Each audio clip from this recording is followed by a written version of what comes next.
What if I were to suggest that you play a key role in the awakening world? And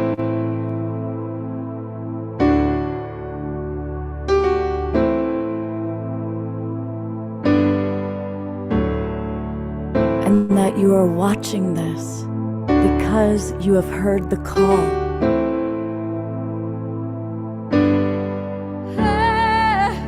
We can start right now by opening our hearts and minds.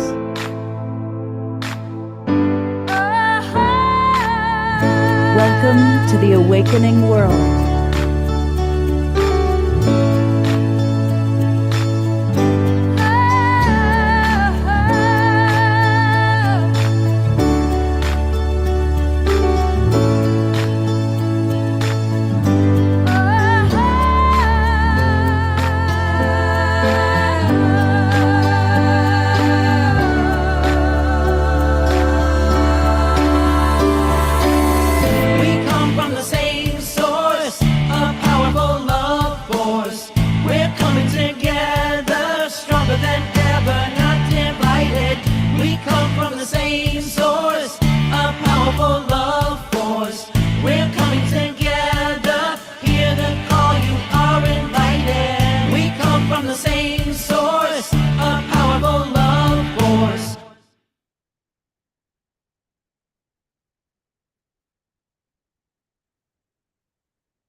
Good evening, everybody. Welcome to the Awakening World. I'm Love Coach Scott Thomas, and tonight is a very special night.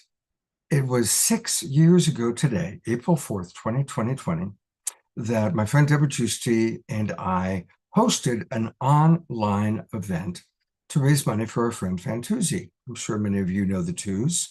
And it was just at the beginning of the pandemic, and social distancing was happening. We were all having to stay home, and there's a lot of fear and a lot of confusion going on. And but a bunch of us got together and had some musicians, and people said, "Hey, Scott, that was fun. While we're in this thing, we're kind of stuck at home. Why don't we do this every Saturday night?" I said, "Sure." I thought maybe it'll be 4 weeks, 6 weeks. Well, here we are, 6 years later.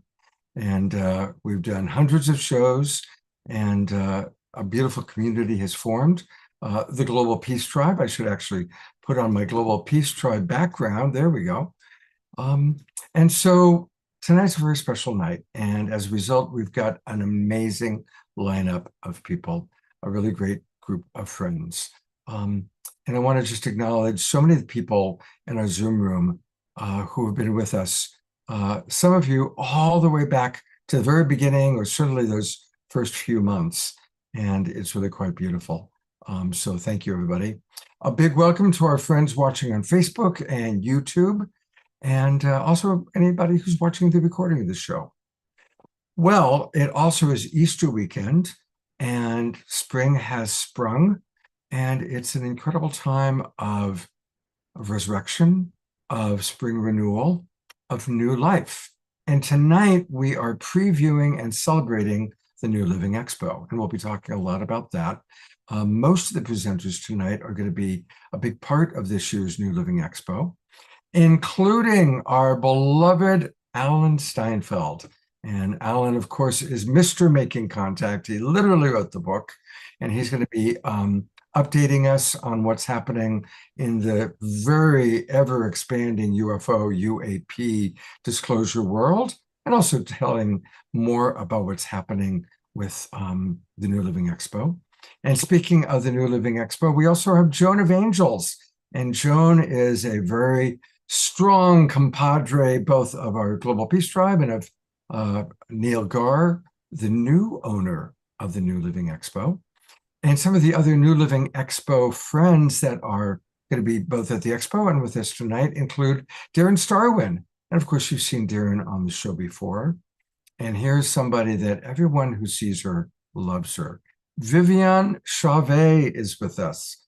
And that's always, the wisdom she brings is amazing. I wanted to have an older but goodie with us. And so I actually have two people with us tonight that are two of my dearest friends who have also been with this show going all the way back to the beginning, including the wonderful Larissa Stowe.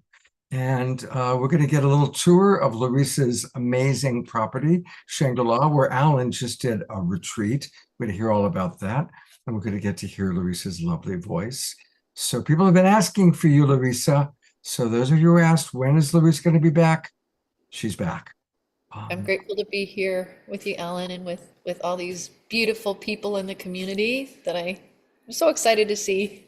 So thank you for having me. Absolutely. And speaking of being back, Diara is back. She had a little bit of a sabbatical, or you could say a sabbatical, something like that.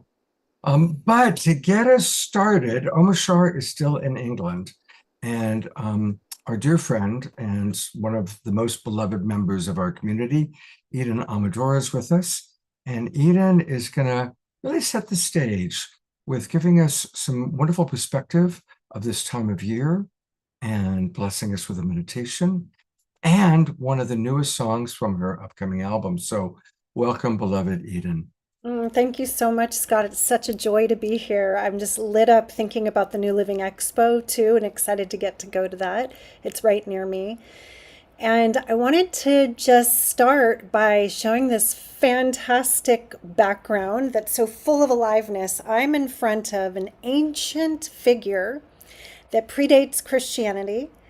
She comes from the old world of the Germanic, the pagan roots, and her name is Eostre. And the holiday that they used to celebrate thousands of years ago was called Ostara.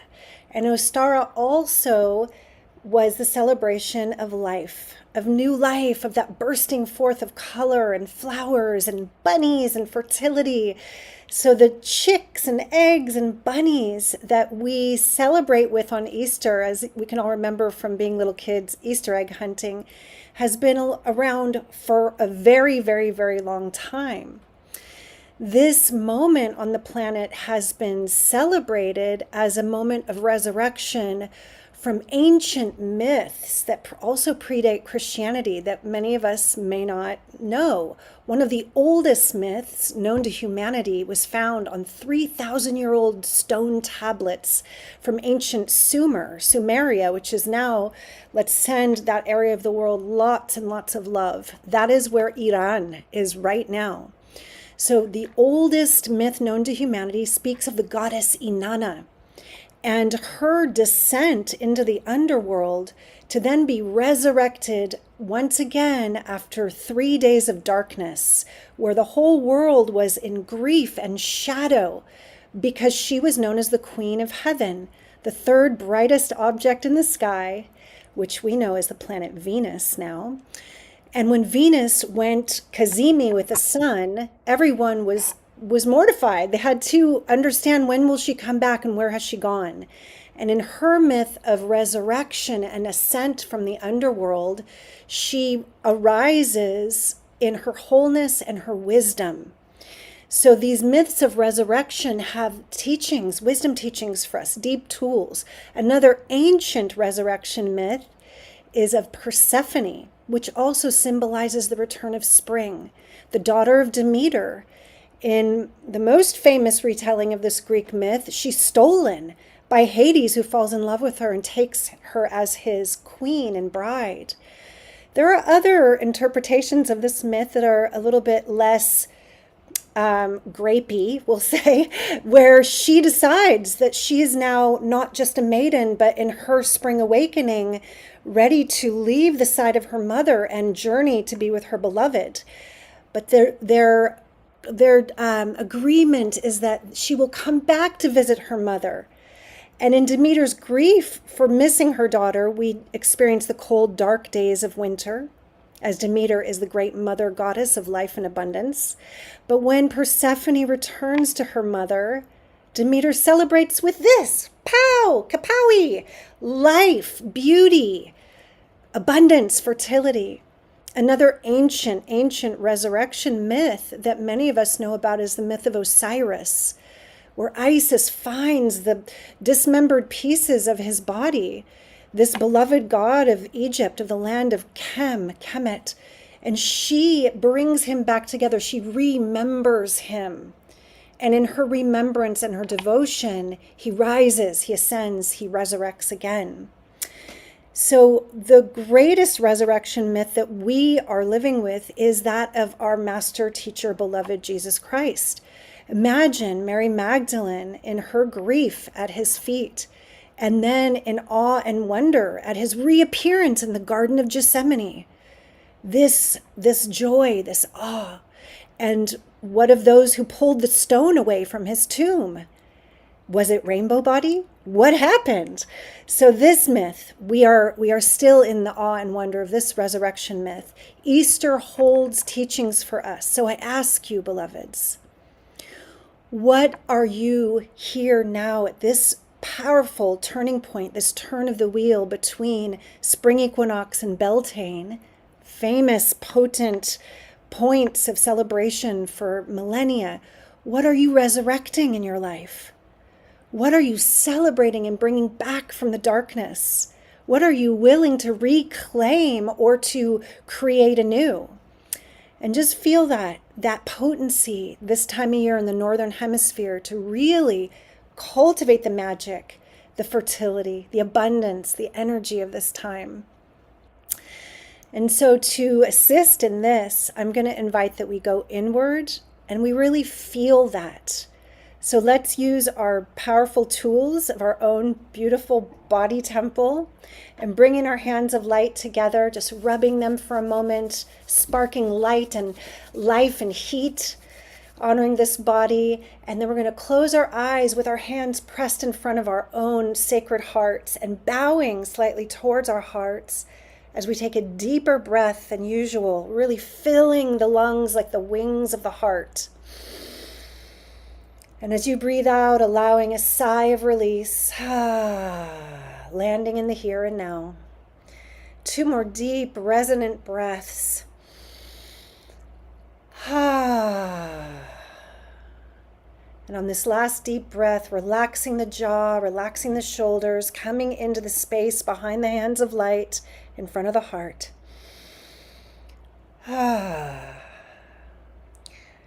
Feeling as you bow towards your heart and come into that sacred space, that space of light, of love, of peace, of truth, the sacred heart that unites us all. Feeling what you can be grateful for in this moment. What can you amplify in gratitude and resurrect, bring forth into the light of the season? Really breathing and receiving that, even if it's simple. Go ahead and press the flat of your right palm of light to your heart chakra and bring the left to your lower belly. Feeling no matter what you've been going through, no matter what's happening in the world right now, all the unknowns, all the wildness and chaos, that right here, right now, we can cultivate some gratitude, even for this breath, for this moment together in our family of beloveds, our kindreds here. And feel if you can cultivate an inner smile. For a grateful open heart is a dimensional doorway. Lifting your heart and giving the hand of light a little spiral. Feeling as you do so, this lifting of the wings of the back heart, that there is faith, there is hope, there is inspiration with each breath. There is joy that lives here in the sacred heart.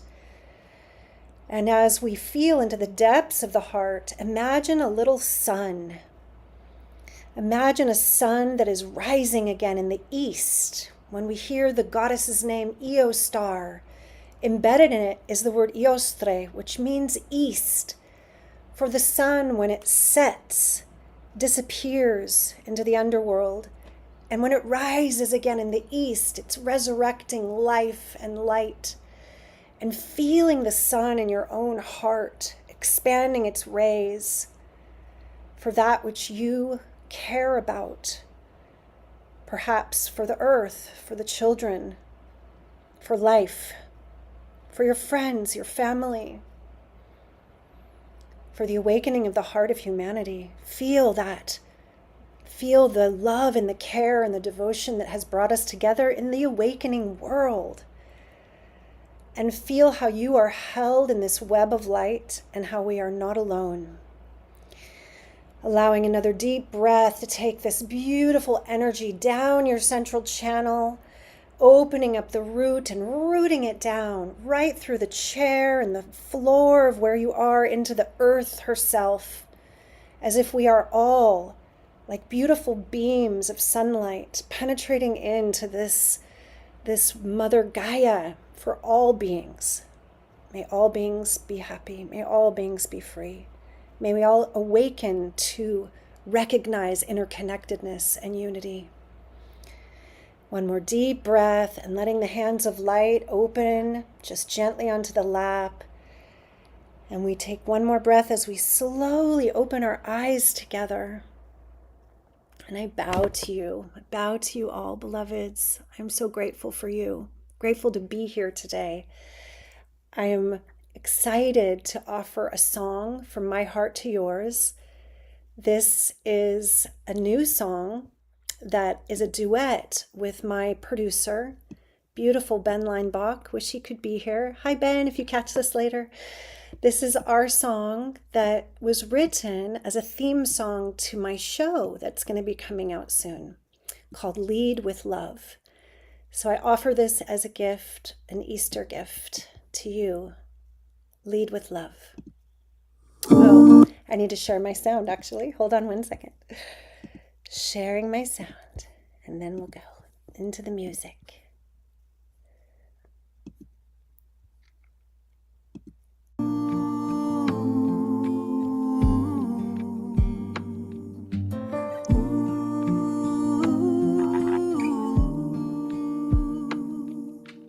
Praying for the heart of humanity, praying for all beings to be free. What will it take for us to all come together? What will it take to find peace? Will you lead with love? Will you let love lead? There is no separation. Lift the veil, you will see. We are all just like drops in the ocean, awakening to unity. Will you lead with love? Will you let love lead? Take my hand, come walk together. Only love will bring us peace.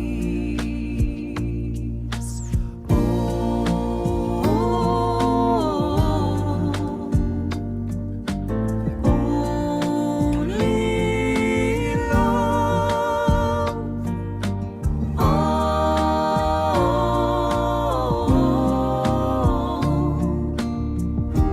Only love will bring us peace. Will you lead with love? Will you let love lead? Take my hand, come walk together. Only love will bring us peace. Take my hand, we'll walk together. Only love will bring us peace.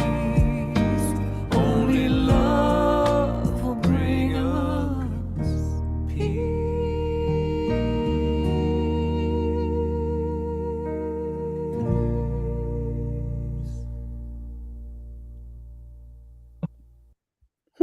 Gallery view. Let's give Eden lots of love and appreciation.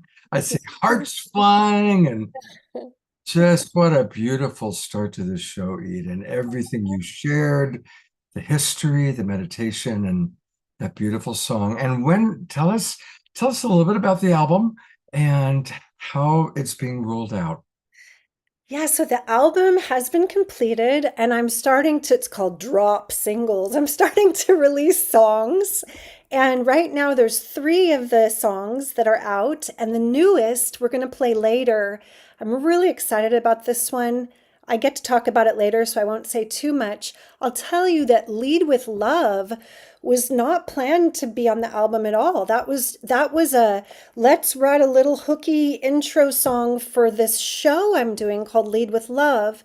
And then Ben, being the great producer and musical mastermind he is, he's like, let's write a real song. Let's write a whole song. And we started writing it before a lot of the world events that have just been so hard for us to digest. And then I said, you're right, this song's important. This needs to go out as a real song. It's a peace song.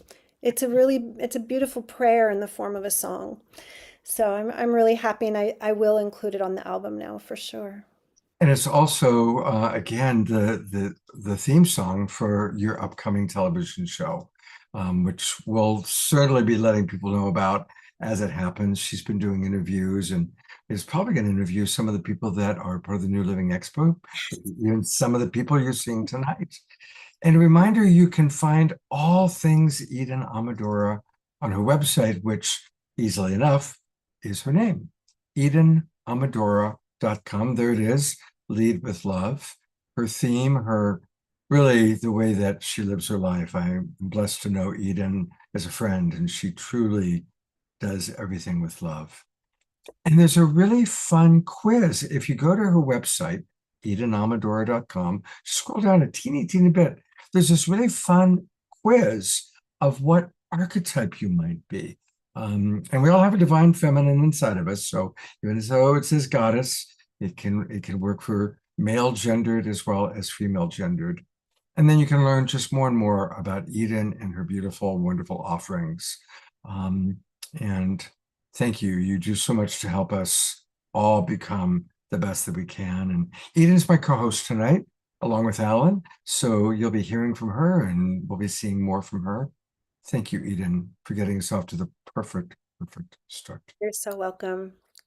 Thank you. Well, speaking of perfect starts, I've been in the UFO field a really long time. Way back in 1994, I was hired by NBC. There's a daytime talk show called The Other Side, and I was hired to find guests. And that started a long career of being very involved in finding interesting stories for nationally broadcast television shows. And some of you might even remember the Paranormal Borderline. I was in charge of all the UFO stories for that show. It's a primetime series. Then Strange Universe, Looking Beyond. So of course, we've always been fascinated. And I've met a lot of people who are very unique. But I really always, when people say, have you met an alien? Have you met an ET? Have you seen something? I always say, well, the most extraordinary person I know is Viviane Chabet, because she is truly an interstellar being who ascended thousands of years ago. Her soul avatar essence has returned in a projected hybrid human form as an emissary for the reascension timeline. And maybe she can even share with us what the reascension timeline means. She's become a leading voice in the global and planetary community. She's a dominant figure for bridging interdimensional wisdom with grounded human transformation, because she's both. She understands the human experience while maintaining the remembrance of her greater Arcturian heritage. She's extraordinary, and she's the real deal. And she's also very humble and very wise. So she will, of course, be one of the star speakers at New Living Expo. She certainly is one of our favorite speakers on the Awakening World. And welcome to our 6-year anniversary. And thank you for being with us, Viviane. God, what an amazing introduction. Absolutely a joy and a privilege to be with all of you. Congratulations on this incredible endeavor and 6 years and going strong. It was always a pleasure. And I love to be with all of you. And as Scott mentioned, as you know by now, or rediscovering every time we mention, I am an Octarian being. I represent the Octarian delegations. We'll also speak on many enlightened intergalactic delegations, whether we work with the Pleiadians, what some of you are, whether it's the Syrians, the Lyrians, the Venusians, the Antarians, and many more. And of course, we work in partnership with the Masters of Light, and of course, the Great Celestial and the Angelic Realm, because the galactic beings are always in relations with also the angelic realm. So it's really much a discovery of who we are. Talking about renewal, Scott, and everyone in this spring equinox energy, and even in the fall equinox on the other side of the planet, there is a renewal within the global planetary consciousness of humanity. We on the intergalactics who are constantly monitoring the energy emanations coming from the planet in form of thought forms, thought feelings, change, vibrational shift, dimensional movement, conscious, evolution. We can see how much there is a lot of shift and expanding. One of the things that is really beautiful to see, and thank you, Scotty, in the chat room, one of the things that we want to bring in with love and maybe a different, renewed perspective is understanding what disclosure is, what making contact means. You have to understand that you've been in a century of disclosure.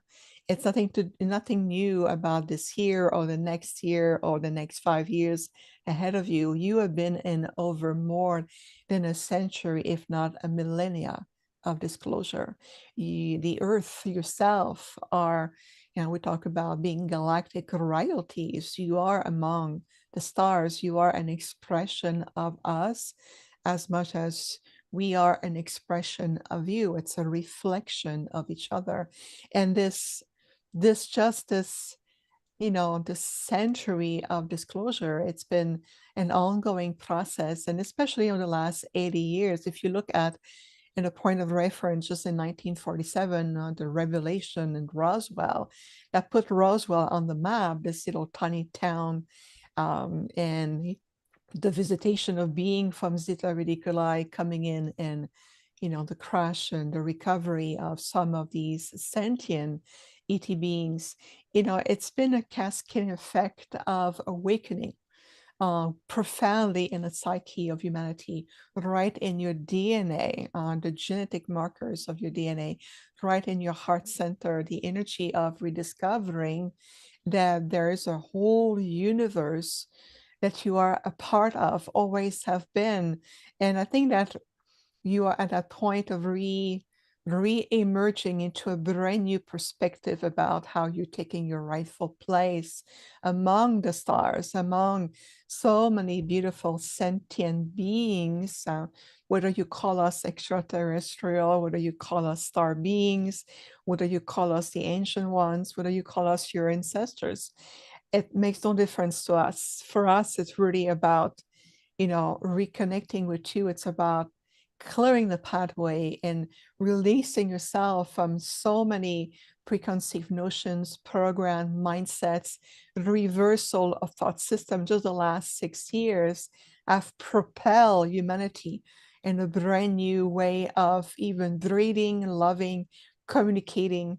This show is, of course, a testimonial of this and how we are ready to return to each other. And I think that by releasing the barriers that seems to be put between your galactic profound origin, who you are and who we are to you, this is where for us the true return into divine communication. It's more in terms of releasing yourself from disclosure and more understanding that you are returning into the sacred divine embodiment that includes your cosmic galactic origins, and how we're able to finally be in a more loving, more higher conscious with stability without the fear energy interfering into our normal and organic communications, and being able to redefine what's going to be your position moving forward.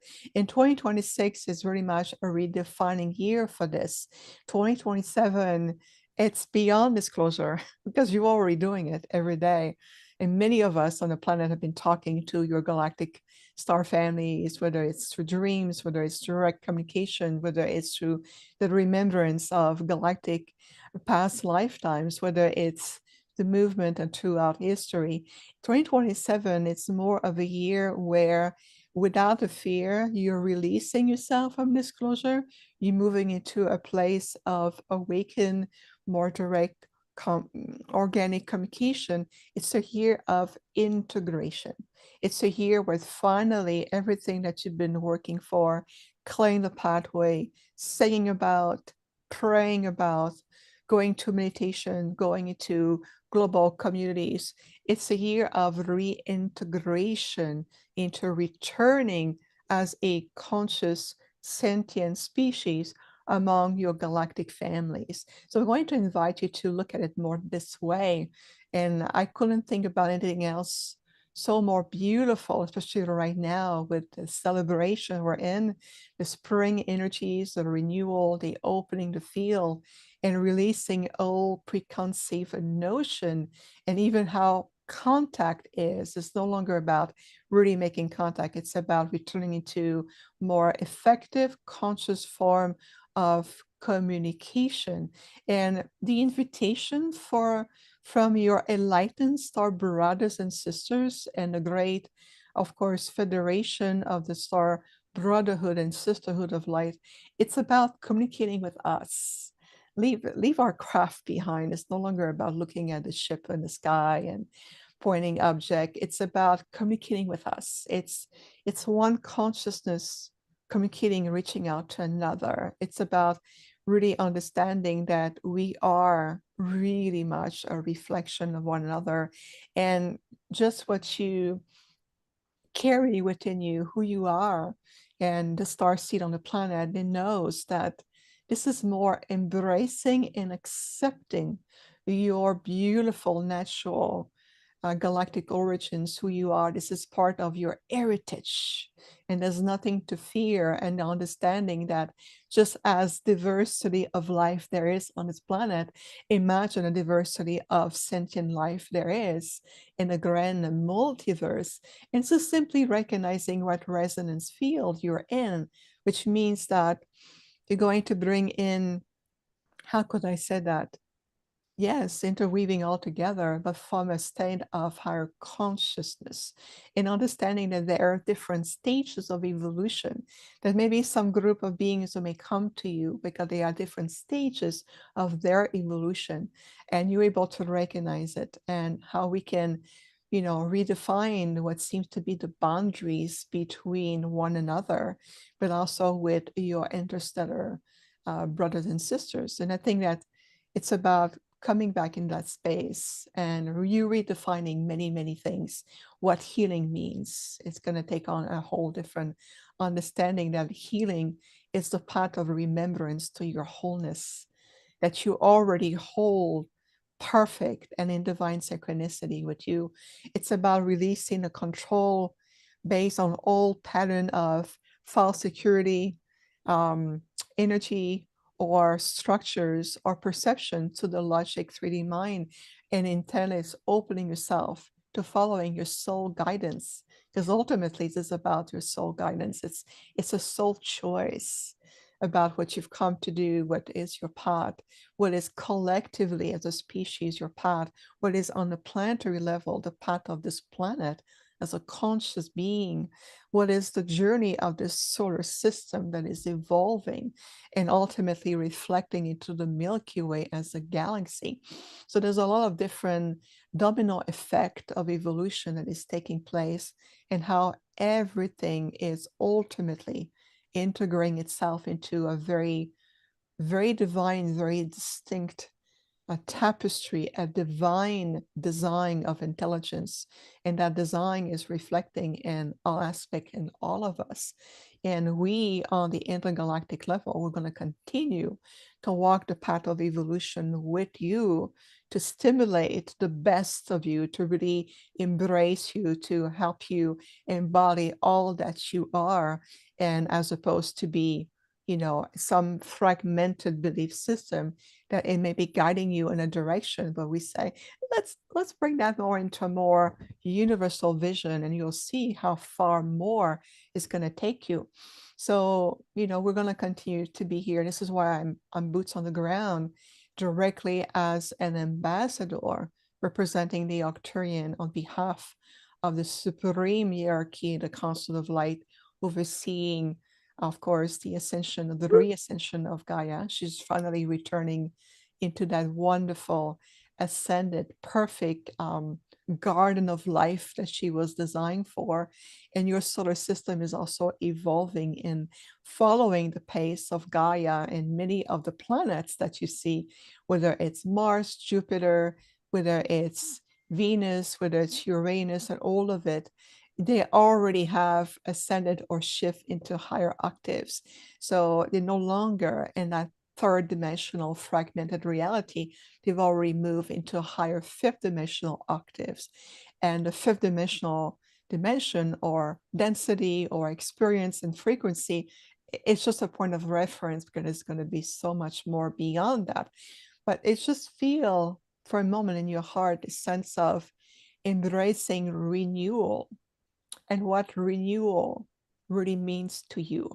From what perspective or filtering system, maybe the word, the semantic of renewal may represent to you. And remember that everything that is conveyed to you, whether it's an image, a transmission, a song, whether it's a concept, it is through the perspective of the being that is sharing that perspective with you. And I am honored to bring forth the perspective of the Arcturians and others. And we've been around for millions of years. So we have ascended a long, long time ago. We understand what that very sometimes exhaustive and yes, accelerating process can be. This is why we're here with you.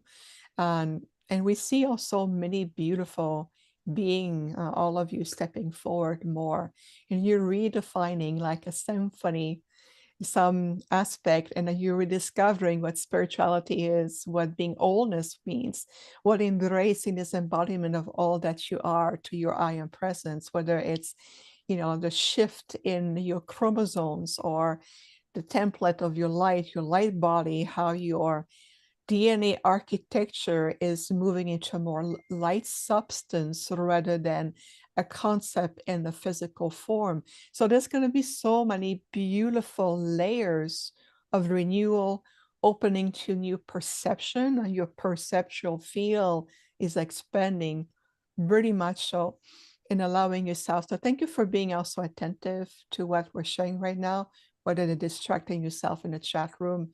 Just be with us, because we are sharing from the essence of our being, and you are in the presence of a collective of very, very ancient sentient beings. And we want to make sure that what we share with you is received as a gift rather than just another pretty speech that we make. There's so much meaningful energies and frequencies exchange that also work with you to help to clear and balance yourself and bring yourself back into more, I would say, sustained stability. Is going to be very important for your world, to bring you back into a more sustained form of stability, whether it's emotional, mental, spiritual, etheric, physical, and how you're embodying also that that being a more stable and sustained way of living. So just a little bit of wisdom, and of course leading up, Scott, to the excitement that if you wish to meet with us in person, I'm going to be at the new Living Expo, and of course very thrilled, very grateful for my dear friend Neil Gore, who is taking over the new Living Expo. But I want to also embrace Ken, the previous owner. And I would say Ken was among the first one to give me a chance to say, you know what, we don't really know you. I was not very known at the time. And Ken, I remember, said, I'll give you a spot at my conference. Come and speak. There's something there I feel that people need. And he brought me in, and I remember I had a lecture at the same time as Laura Eisenhower, and I'm like, I don't stand a chance. Laura speaking, she's been around for a long time, people just discovering me. And it was incredible that the room was full. And to feel, to still, I can still see, I close my eyes, I can still see the people in the room sitting and those who have chosen to come. And it's been an ongoing process. I want to honor Ken, so thank you for retiring and your services. And of course, moving forward with Neil, and we're going to do a lot of partnership between Portal to Ascension with the Octor University that I represent. It's just the beginning. And of course, Scott, we are honored to be with you, and we respect you so much, and the immensity of love that we have for all of you. It's maybe more that you can bear right now, but you'll see, it'll continue to expand with you. Remember, you're worthy of this love because of who you are, not a human 3D journey. It's who you really are. And we can see this glow of your living aura. So remember that. This glow about you that so many other sentient beings or star nations can see. So if we can see it in you, we invite you to see it in yourself. Again, Scott, thank you so much for having me here today and being able to share just a little bit of octaves of reminders, wisdom, exchange, grounded frequencies, and renewal and in the spring energies. I first of all, thank you for acknowledging Ken. Ken is a longtime friend. And when we first started doing this show, it was myself, Deborah Giusti, and Ken Kaufman. It was the three of us doing it together. And I'm going to bring my co-host, Eden, up. We've still got a few more minutes with you, and Eden always has wonderful questions. So I'm wondering, Eden, if there's anything you wanted to ask Vivian. Yes, Vivian, thank you so much. I was lit up, like riveted and just smiling from the inside out with the transmission you gave. And there were some things that really stood out for me. One is that this is no longer 2026 is no longer about the ships or contact. It's about the communication that we can have directly, this telepathic kind of communion and conversation with our star kindreds. Yes. Can you share any way that people watching can start to open up and raise their frequency so that they can start to communicate more easily? What you just said right there, Eden, is very much the presence. To us, it's establish your foundation or re-establish. I talk about spring and opening and understanding your true roots. And like Easter, there's so much distortion about that energy. And I love what you presented at the beginning to bring back ourselves to our original roots. So that foundation is feel that you are worthy. There's such a sense of equality of what we're sharing. It's about really cultivating the three master keys that we've been talking over and over about. This is the foundation right there. And the master key of complete self-love, leading to self-acceptance. That means also accepting your life journey. Why is this life bad? Why have I been feeling broken or going through so much hardship and everything? Ask at the soul level. It is possible that you've maybe made a plan or what's called a soul design that allow you in this lifetime to maybe resolve hundreds of past life, all in the one aspect of this current life path that you are on. And understanding on the third master key, the self-worth, is re-understanding that it is your divine birthright to experiment the universe in its full aspect, not a projected idea or through someone else's idea of what the universe is about for you, but to reclaim your own relationship to this universal omnipotence, omnipresence that wants to see you succeed, to really reach the fullest potential and everything that your soul has brought with itself in this incarnation. Like take me for an example. For example, I know I am a galactic being. I know where I come from, and my team remind me all the time. You may look like human, but you are one of us. And my Mother and Father tell me that almost every day. At the same time, the compassion I have embodied through, I've gone through lots of hardship. You would be surprised what I went through in my lifetime. If you think I had it easy because I'm a galactic being, I'll have to write a book about it one day. But the Definitely point, do that. thank you. But the point I am making to your beautiful question is those three master keys transcend the mindset of the ego mind, the chatter in the mind that repeats you the same thing, or what seems to happening in this world.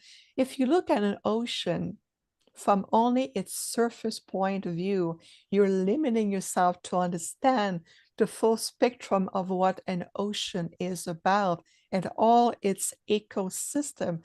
So what you're seeing right now, it's a necessary growing sometimes from pains and groan and chaos to be able to allowing this divine higher harmonious design coming through, and it's generations upon generations of ancient souls and newer souls who have come to pave the way. So you have to look at this reality from its entirety as opposed to a fragment, always segmented projection, whether it's media, social media, government, world leaders. That's much beyond that. So the three master keys, Eden, Yeah, could you say brings them you back. again really, really simply? One is self-love, right? Yeah, self-love leading to self-acceptance. And then the foundation behind it is your self-worth. I am worthy of communicating with my higher self, with the universe, with infinite source. I am worthy as I am a reflection of my star family. Then when you open the field, you are raising your frequencies with the corresponding consciousness that needs to be there to bring that stability in yourself as opposed to operating out of fear, wounded energy, and all other energy. Bring yourself back in that field and invite your brothers and sisters of the stars to connect with you.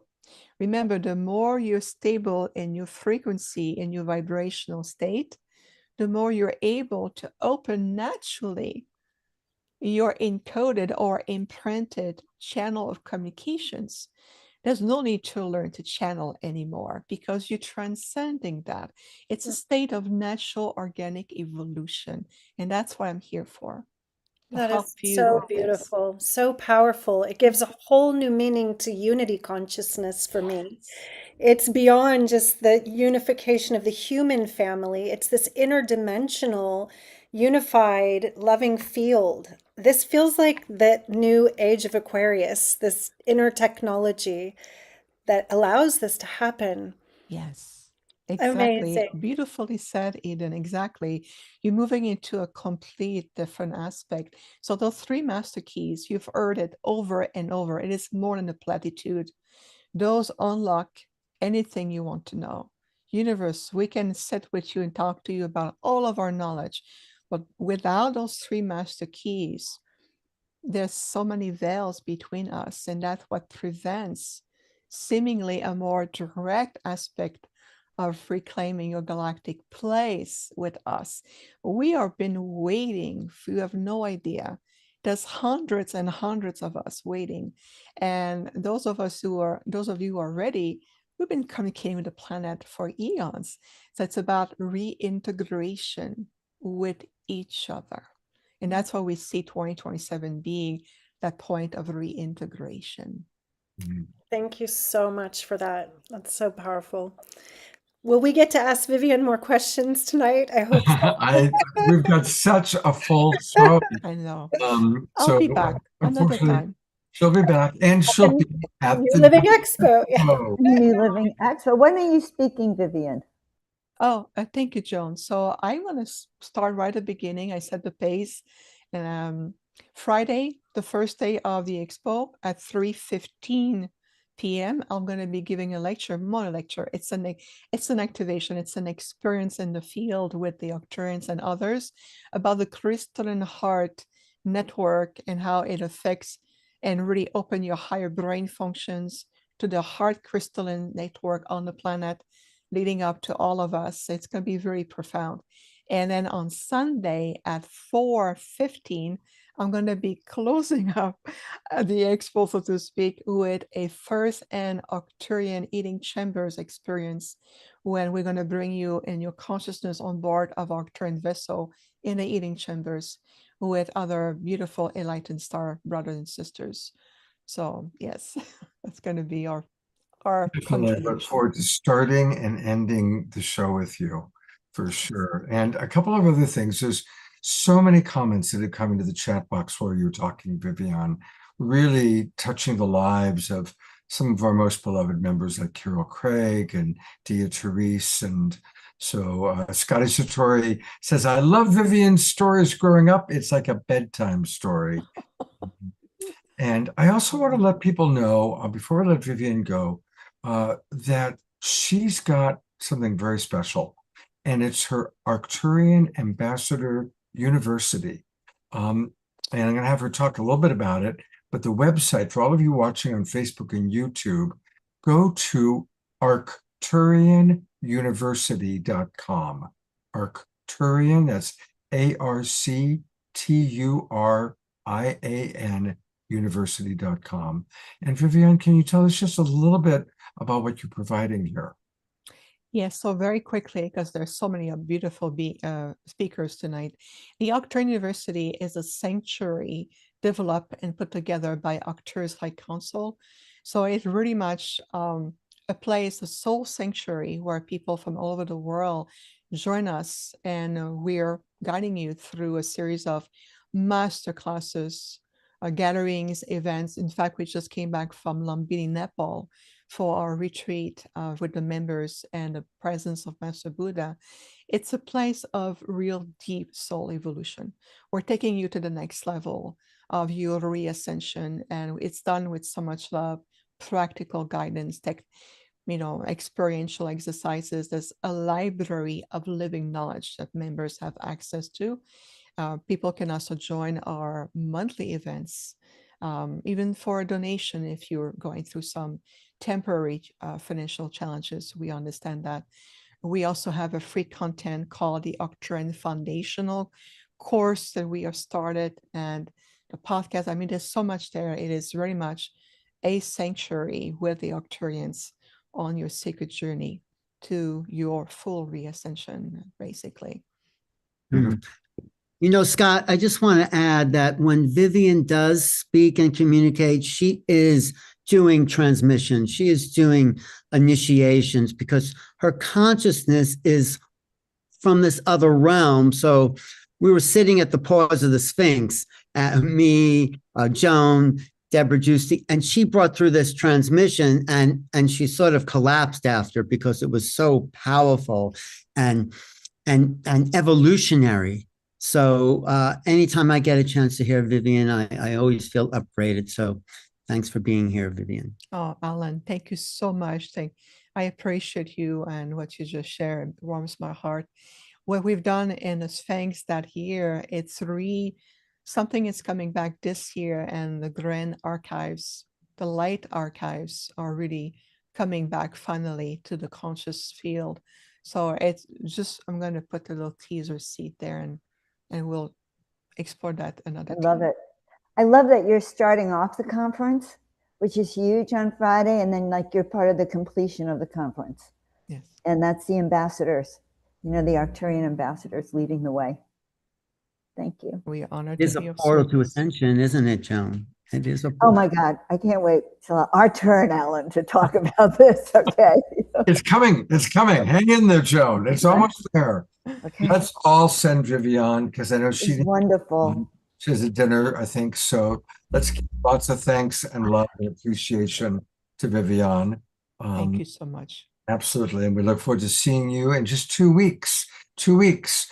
And we'll be all together at the New Living Expo, San Rafael. We're going to talk all about the New Living Expo in just a few minutes. Joan, I'll bring you up in a little bit, but right now I just want to stay with Alan and Eden for a moment. Alan, you are the man when it comes to what's going on with UFOs, UAWs, all that's happening. What's the latest? You always have your finger on the pulse.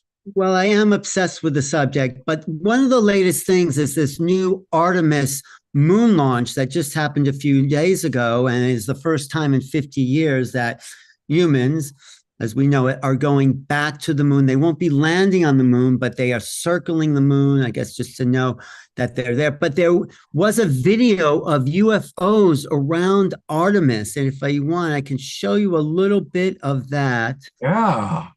I can show you this if I can share this. Is that coming up on your screen there? Yeah, but you just gotta make it big. Gotta make You it full see screen. that? There we go.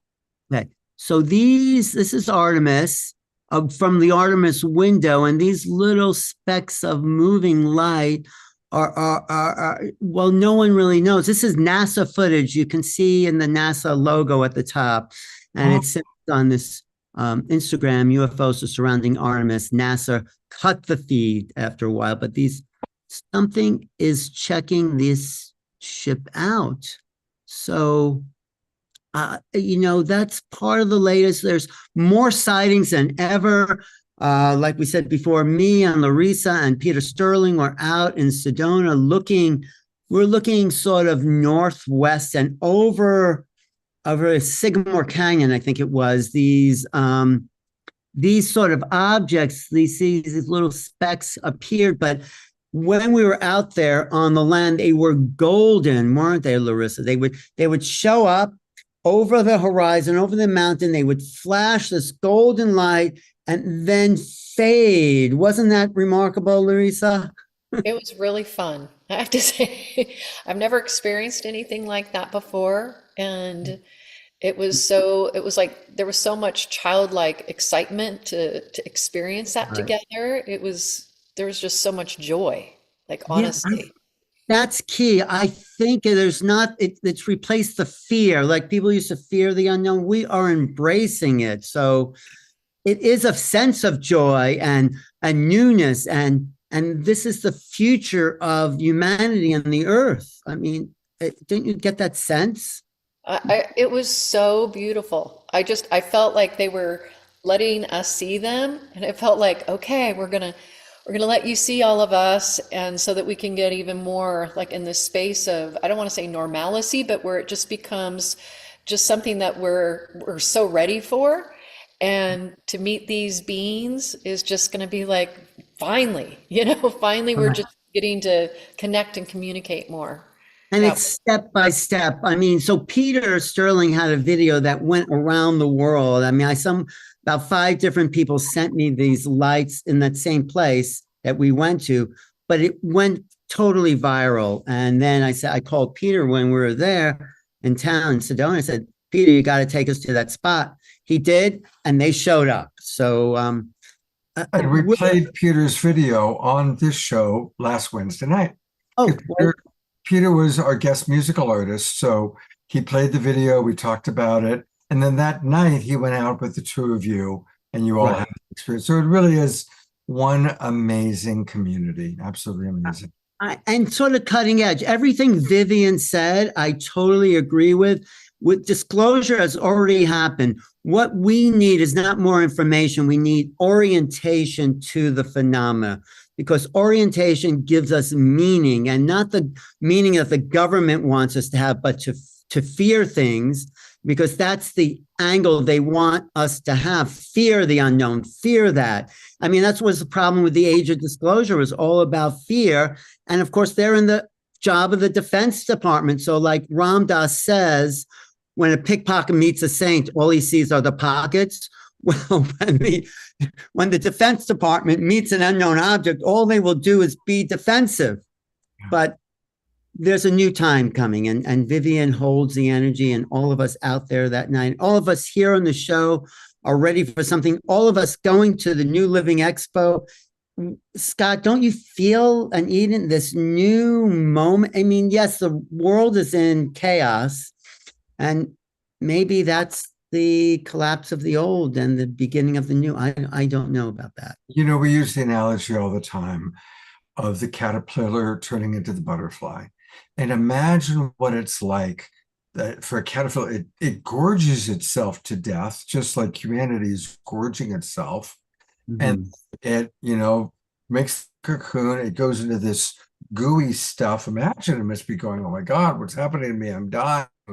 But then the imaginal cells find each other. And I believe that all of us on the Awakening World and at the New Living Expo and at the Connection Field and all the different communities that we're a part of, we're all imaginal souls finding each other to create the new paradigm. And I'm imagining Eden has a thought or a question. Yeah, I do, Alan. I've been hearing about this SpaceX and this big industry moving to the moon and space. And some people will say, oh, that's good to get the data centers off the earth, get the heat off the earth.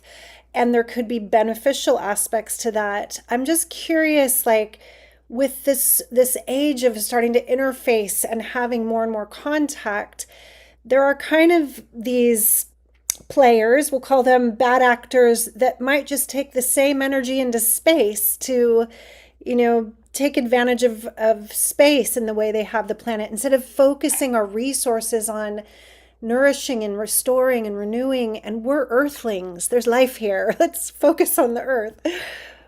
That's why we need this unity consciousness. We are all connected. So if there's war somewhere, where's the war inside of us? We have to clean up our act, I feel, all of us, if we're going to meet the others, because they don't want to meet. This is Stanton Friedman's favorite line. Who wants to meet a bunch of monkeys whose favorite pastime is tribal warfare? That's us. We've been doing that for 5. So we are in that position to clean up all the mess, because they're not the cavalry that's going to save us. We have to save ourselves. So it is now or never. We have to make those efforts to be impeccable, the best we can, to spread that vibration around the world. Everything Vivian said, each of us has to live by. And, it's a lot of inner work and challenge. So, yeah, we're not going to have free energy because they're not filling up their gas tanks to get here, right? They have an energy that would save the world from pollution and the, digging of fossil fuel and all that awful stuff. But imagine people making bombs out of that. That's like, right. So we have to try harder than ever to realize we are a unity consciousness. We are all connected, all human beings, and we're a oneness, a coherence. This is what Bruce Lipton said in an interview I did. We are not humans until we create humanity, where all of us realize we're part of a greater superorganism.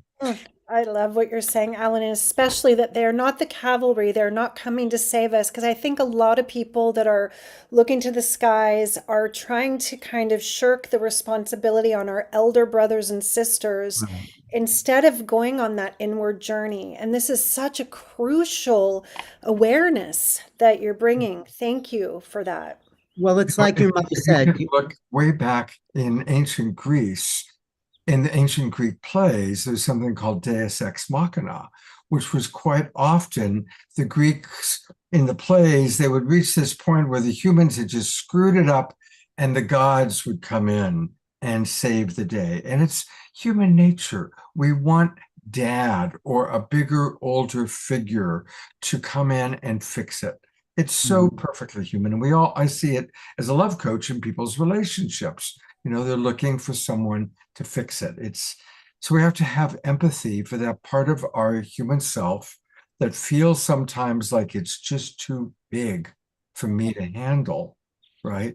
So that's why we have to come together in community and take hands where all of us together, Eden plays her role, Alan plays his role, Tiara plays her role, and so on and so forth. Everyone listening plays a role. It's not us here, it's humanity.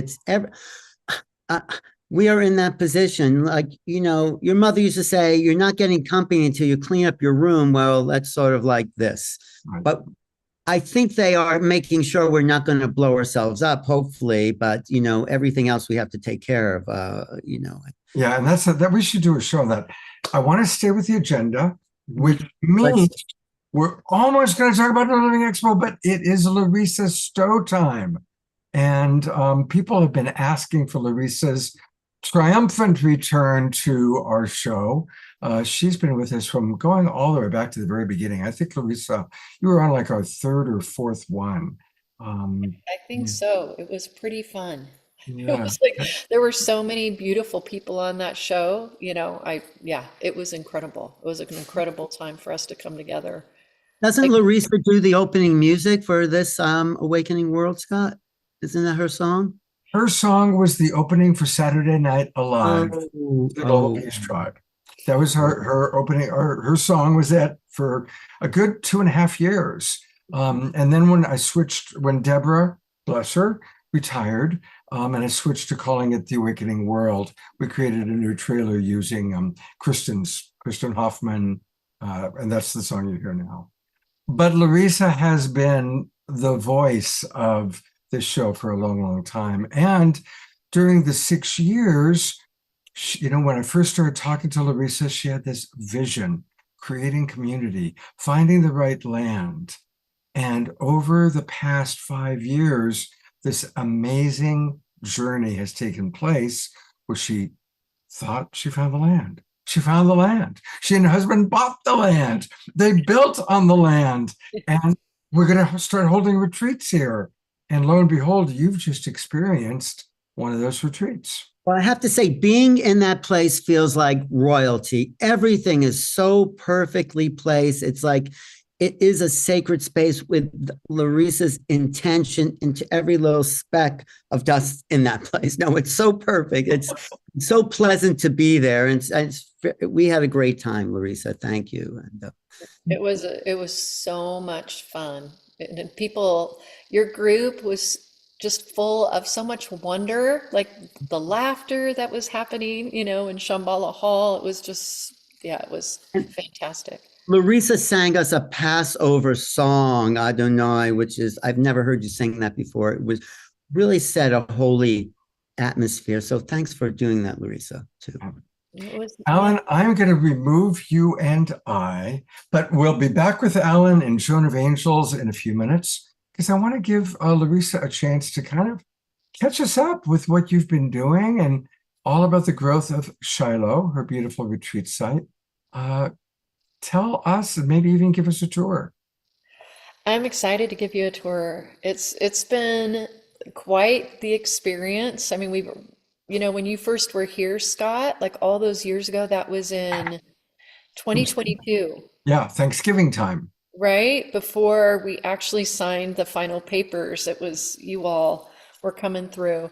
And this place was amazing with the energy. Like the energy was really beautiful. It was a Shivananda ashram before us. And then before that, it was Joan and Bob Crozier who built this place, and they had the intention of having sacred community here. And the Yavapai had been on this land. This is very sacred ground here. In fact, we're told that we're on a dragon ley line of the sacral center, which is like, I could go on and on about that. I mean, that's like a whole thing in itself, but I'm so grateful that Shiloh is a place for people to connect with her. She's very conscious. She wants to communicate with the community, and to be able to steward this land, to be near this body of water, and then to be able to bring the sanctuary here to life. Like it's always had amazing energy, but it was Brady Bunch Goes to India here.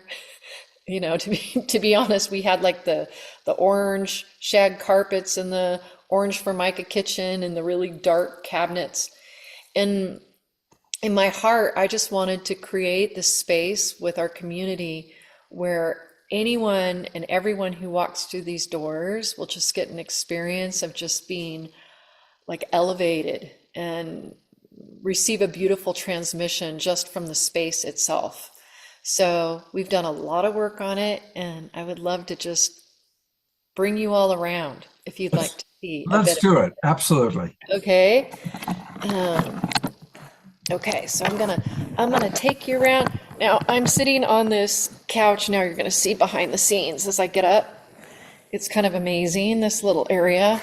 It's just a beautiful little place, let's see, for people to be in this incredibly beautiful room. Those windows over there overlook the creek. Now it's getting dark, but those all overlook the creek. And those windows over there overlook Blue Mountain, and you see Kuan Yin. She was a beautiful donation from Bethany Grace, who brought it from the Self-Realization Fellowship.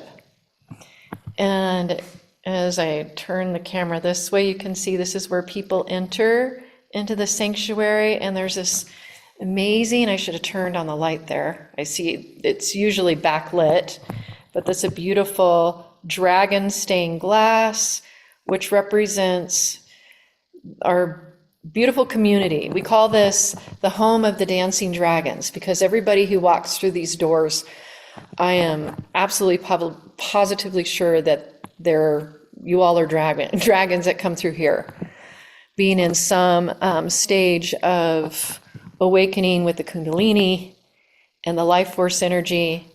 And this is our little portal, as you see, in this just beautiful gathering space in here. And we have this beautiful, amazing kitchen for the chefs that come in here. Have this beautiful space to prepare food, and this beautiful space to sit and have dinner together. And we have another table that we bring out for when there's more people here. And I'll just take you quickly. Let's see, I'm going to turn on the light. This is one of our, it's so funny taking you all around in here, but this is our bathroom, one of our bathrooms. And as you can see, it's like we have like just goddesses everywhere, representing the Shakti, the Kundalini, the life force. And this is our dragonfly space. We're just installing these new pieces that are going to be painted. You see that on the ceiling, that's going to be lit. But this is a room, and this is a room, and that just got installed, but that's going to be painted as well. That giant butterfly, which I like to call a flutterby. And you just can see, get an idea of all the sacredness in the space, a lot of intention, so that you're loved up, that when you come here, you are loved up. And I just want to quickly just show you this bigger space where people come, and it's kind of like the grand dorm, so to speak, for adults when you all come here. That is one of people's favorite places to be together. And these are custom-made adult bunk beds. So it's really fun. And like a little vanity area here, and there's a shower in there, a big shower in that area as well. And there's more rooms, but I think that's a good place to start. Another bathroom in there. But everywhere you look, there is just sacredness. There is love. There is remembrance of our divinity. And there's like a beautiful dakini over there. So yeah, I just wanted to share what's unfolding. It's very exciting. It's so wonderful to see how it's grown and evolved. I'm going to bring Eden up too. Because I have, periodically watched it evolve, and I'm hopefully planning on being there for for another event that's coming up at the end of April, and the end of this month. So it's just amazing to see how it's evolved. And Totally epic, Clarissa. Amazing. I can just feel your your heart just going into the beauty and the art of the place. It's so incredibly divine, feminine, and gorgeous. So Thank you. beautiful. I'm kind of, I have to say that I get like this feeling like I can't believe it's here sometimes. I have to really just like touch my body, like ground into my body and go, it's really here. And by divine grace, we were able to make all the shifts and changes that we made. It was just like everything just came together in the most beautiful, magical way, that let me know that this is really for our community. Like, I just know that with all my heart. It's like this couldn't have happened this way. We've never had the kind of finances to be able to do something like this, and things just unfolded. Like in my entire life, I never did. And when we had this vision, it was just like, well, here you go to be able to do these things. So I know that this is really here to help ground and uplift our community. And I'm just excited to have other luminaries, that are bringing beautiful, heart-centered teachings and transmissions to the planet. That is my dream and my vision, is just to support and connect. And I remember that before you even found this property, you had been talking about you wanted to build community, you wanted to, but it had to be a property that had lots of water. And there's a rather magical story around that. yeah, I mean, that was one of the pieces. We knew we had to have water. Over 20 years ago, I had a download, and that download was like, one day you will need to have land for the community, and you must have water. Like, absolutely, it has to be on the water. And I was told in this download, I call them my frequency, shared with me that water was going to be worth more than gold in the future, and that the community, that we needed to have a sanctuary in the future, just to support the community and all that the world's going to be going through as well.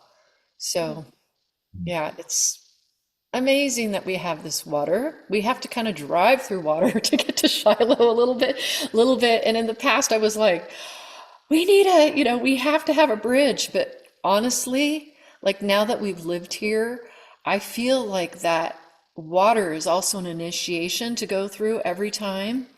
And it feels almost protective. I don't know if that makes sense, but as we talk about it, we're like, there's something about this. It feels right that we have this water. We're not rushing to try to change that, even though in the beginning it really felt that way. But now it feels like it's actually this almost protective little bit of a moat that creates more privacy, here at Shiloh. And that you have to know. Cleanses the vehicles as they come through. Totally. And you have to face a little fear because we're not used to driving through, water. But now that we're here, we've been driving through it, and it's not a big deal. Unless you have a very low car to the ground. Then we say, stay on the other side, we'll come get you. So, Larissa, I'm so curious because it feels like if you resonate with the mission and the frequency of a teacher, a luminary, a being that is looking for an amazing space to hold other people, that they can contact you and co-create that experience together. Is that what I'm hearing? This is not just for you as the primary facilitator, you're opening this to others to come and hold space. Is that true? Yes, Is, absolutely. is there a link or a way that Scott can show people how to contact you and like get that rolling and just the energy flowing in that way tonight? Yeah, if you go to shilohsanctuary.com, and you know what? I'll put it in here because I realize you might spell it differently than how it sounds. So I'll just put it in here so you can see it. shilohsanctuary.com. You'll see that I have a circle coming up, but just so you all know, it's completely sold out right now in the sanctuary. Scott was asking about letting everybody know about that retreat, and I haven't put sold out, but there's no more spots in the sanctuary for it, just as an awareness. There's the dragon. I love that. I've had a dream about that exact dragon in my life. That's great. Dragon, yeah, I, that's a People are whole asking where it is. conversation. Again, it's in a place called Cornville, which is about 25, 30 minutes outside of Sedona, Arizona, on the Village of Oak Creek Canyon side of things. And it's a beautiful place. And I definitely have been fantasizing for years that we will have a Global Peace Tribe retreat there. So hopefully the stars will turn for that. And there's so many comments that have come in from people, Larissa. I hope after the little segment you can read them. So many people just saying, amazing, congratulations, how amazing, and so inspirational that this big dream, that's a big dream to Yeah. create a place like this, and that you've manifested it. And that when the time was right, the right property, a place that had been a Buddhist sanctuary, for heaven's sakes. Shivananda, it was a Shivananda, Shivananda. yeah, sanctuary for a couple years. But even before that, Bob and Joan named this place Shiloh, which is place of peace. And their vision was for this to be a gathering space, a spiritual gathering space. And it was designed that way. We have a basement where you could put tons of canned food and like this space. I mean, it's incredible. And while they didn't fully realize that in Bob's lifetime, Jonah's still alive, by the way. She lives next door to us. It's pretty amazing. She's like almost 89. But while they didn't realize it in their lifetime, the reason why they sold it to the first people was an ashram, because that was a part of their vision, was realizing that. And then Swami Sankarananda was like, and it must go next to somebody else who will steward the land and bring that spiritual prayers into the land. So we're so blessed. I'm like, I feel like a little kid, just feeling so grateful that it happened, and really understanding that it is really for the Weevolution, that I'm I'm just a steward of this place, and I'm just a steward of this beautiful land. And I feel like it's my job to bring her to the world so that we can have a deeper relationship with her, the Adi Shakti. Powerful, beautiful. I love how you wove that spirit of the dragon and Shakti Kundalini, and it's all about a place of awakening and, just really lifting the veils on what it is to be a dragon rider or a dragon yourself, and, alleviating a lot of that old religious conditioning and really reclaiming that beauty and that power of Shakti. I love Yeah, that. it's fun. That's one of the things, because I also see that there will be like films. I can feel it, that this will also be a place where creatives are going to come and film and stay. And it's like I wanted to implant all this mythology as well to help activate consciousness and bring just just the awareness that people are going to be walking through these doors. So it's like, okay, let's put more of this consciousness, into their field. So that way, when their creativity is moving through and they get the downloads, that hopefully that will be woven into more of the mythology of, what's happening on the planet. It will help to birth that even more on the planet. Blessed be. She mentioned the word Weevolution, and we've done entire shows about the Weevolution, which is a beautiful vision that Larissa is manifesting for consciousness. And I'll put the link into the chat box of the YouTube link where people can watch the previous show that Larissa and I did probably a couple of years ago now about the Weevolution. And I love what Reverend Jeffrey just wrote. That's what made me think of it. He wrote, "The Weevolution creates our Lovevolution here That's on Earth." that's right, Jeffrey. It sure does. And It is that. It is a we level. need to keep moving forward because we still have so many amazing presenters. So, Larissa, would you bless us with a song, please? Yes, I will be happy to do that. And I'm going to change my Yes. audio right now that I am going to sing. I have to go into settings and change that really quickly. Thank you, thank you, thank you. I'm going to be singing Aham Prema, which means I am divine love, that we are divine love, and remembering that, that we come from love, we return to love because we are love. But right now we're implanted within the fertile darkness I believe is our choice to grow love, where we have this, what I like to call the fruitful forgetting, so that we can remember and expand that love in new ways. So Aham Prema, chanting this is a powerful way just to remember who we are.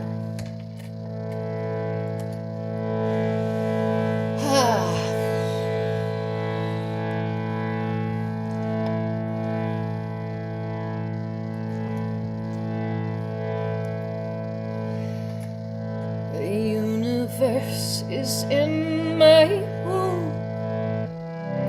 Aham Prema. The temple and the dark cocoon. Aham Prema. Aham Prema. When the sun begins to fade, Aham Prema. There is a light that will remain. Aham Prema. Aham Prema. Aham Prema. I am the love I seek. Aham Prema. Aham Prema. Open and receive.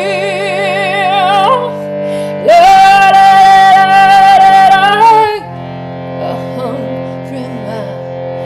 Aham Prema. Aham Prema. Aham Prema. Aham Prema. Aham Prema. Aham Prema. Aham Prema.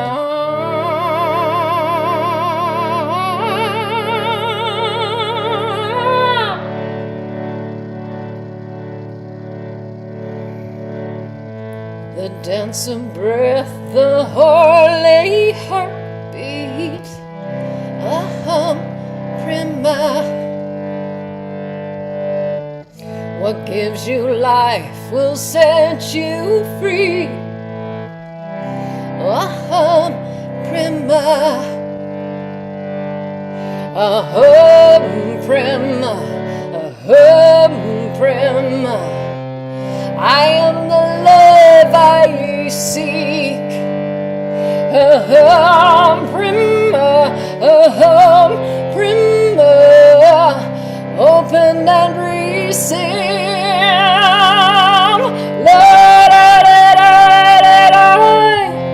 Aham Prema. Aham Prema. Aham Prema. Aham Prema. Aham Prema. Aham Prema. Aham Prema. Aham Prema. Aham Prema. Aham Prema. Aham Prema. Aham Prema. Aham Prema. Aham Prema. Aham Prema. Aham Prema. The universe is in my womb. Aham Prema. The temple and the dark cocoon. Aham Prema. When the sun begins to fade. Aham Prema. There is a light that will remain. Aham Prema. Aham Prema. Aham Prema. Aham Prema. Aham Prema. Aham Prema. Aham Prema. Aham Prema. Aham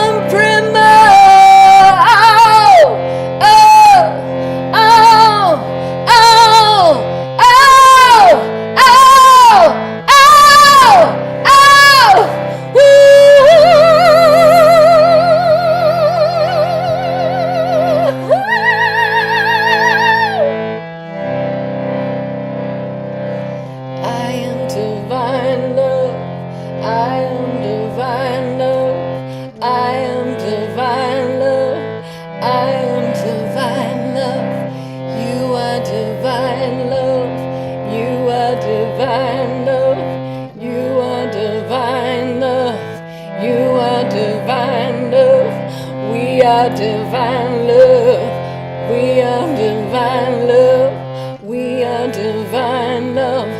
We are divine love.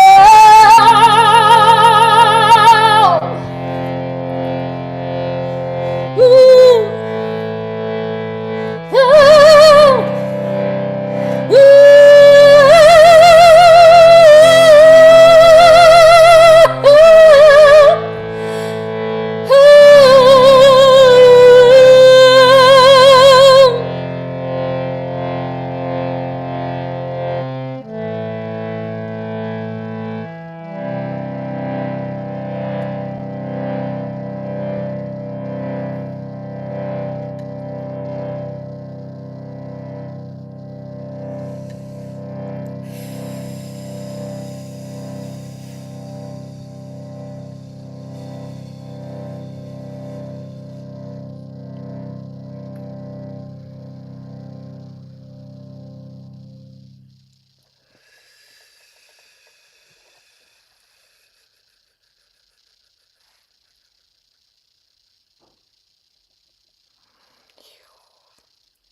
Know that a lot of us just got chills from that extraordinary ability that you have to sing and to bring spirit through your voice, through your body, temple. Amazing. Thank Absolutely. you. It is my pleasure. It's just my way to bring love and to remember. Help myself remember and help us all remember, because it's, we hear so much about, okay, I want to be enlightened. And it's like, you know what? We already are that. It's just remembering that, because we are that love. Yeah. Thank you, Scott. Thank you for Oh, giving thank me you, the Lou. space. And I do want to direct people to her website. It's her name, larissastowe.com. If you want to get some of her amazing music or listen to some of her albums, larissastowe.com is where you can find it. And a shop, merch, Lisa Stowe merch. Yes, I have to say my shop is on hold for the moment. There's a little glitch going on, but you can still, you can go onto Spotify, you can go onto um, Apple iTunes, we're on there, we're everywhere, YouTube, uh, everywhere you go, you're going to find Larissa Stowe and Shakti Tribe music. So I'm just happy to be here with you all. I'm just overjoyed. It's hard to stop smiling so much because I just So feel good to so have much you love. back with Like, I'm us. just so happy to be here with you, It's Scott. so good to have you with us. We missed you.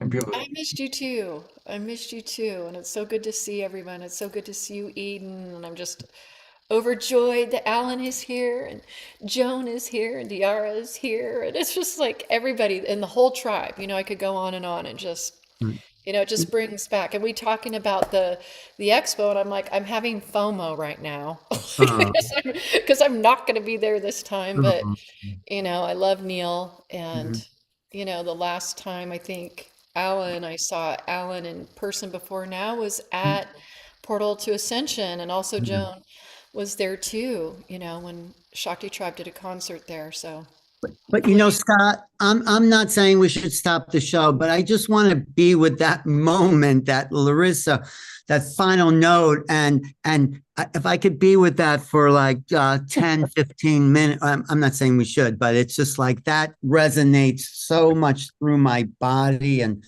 soul. It's thank you, Larissa. Thank you. Truly a powerful, almost Kali-esque transmission at times. It was like the fiercest love that just knocked our spiritual socks off. I'm really still vibrating from it. Yeah. thank you, thank you, thank you for having me. I love you all like so much, so much, and I'm with you in spirit at the expo. And please say hi to Neil for me. Definitely. Will you do that? Will you give him a hug for Absolutely. me too? Like everybody who sees him say, Larissa misses you. Want to have him out to Shiloh too. So I Yes. feel Oh like my we need gosh, some yes, energy.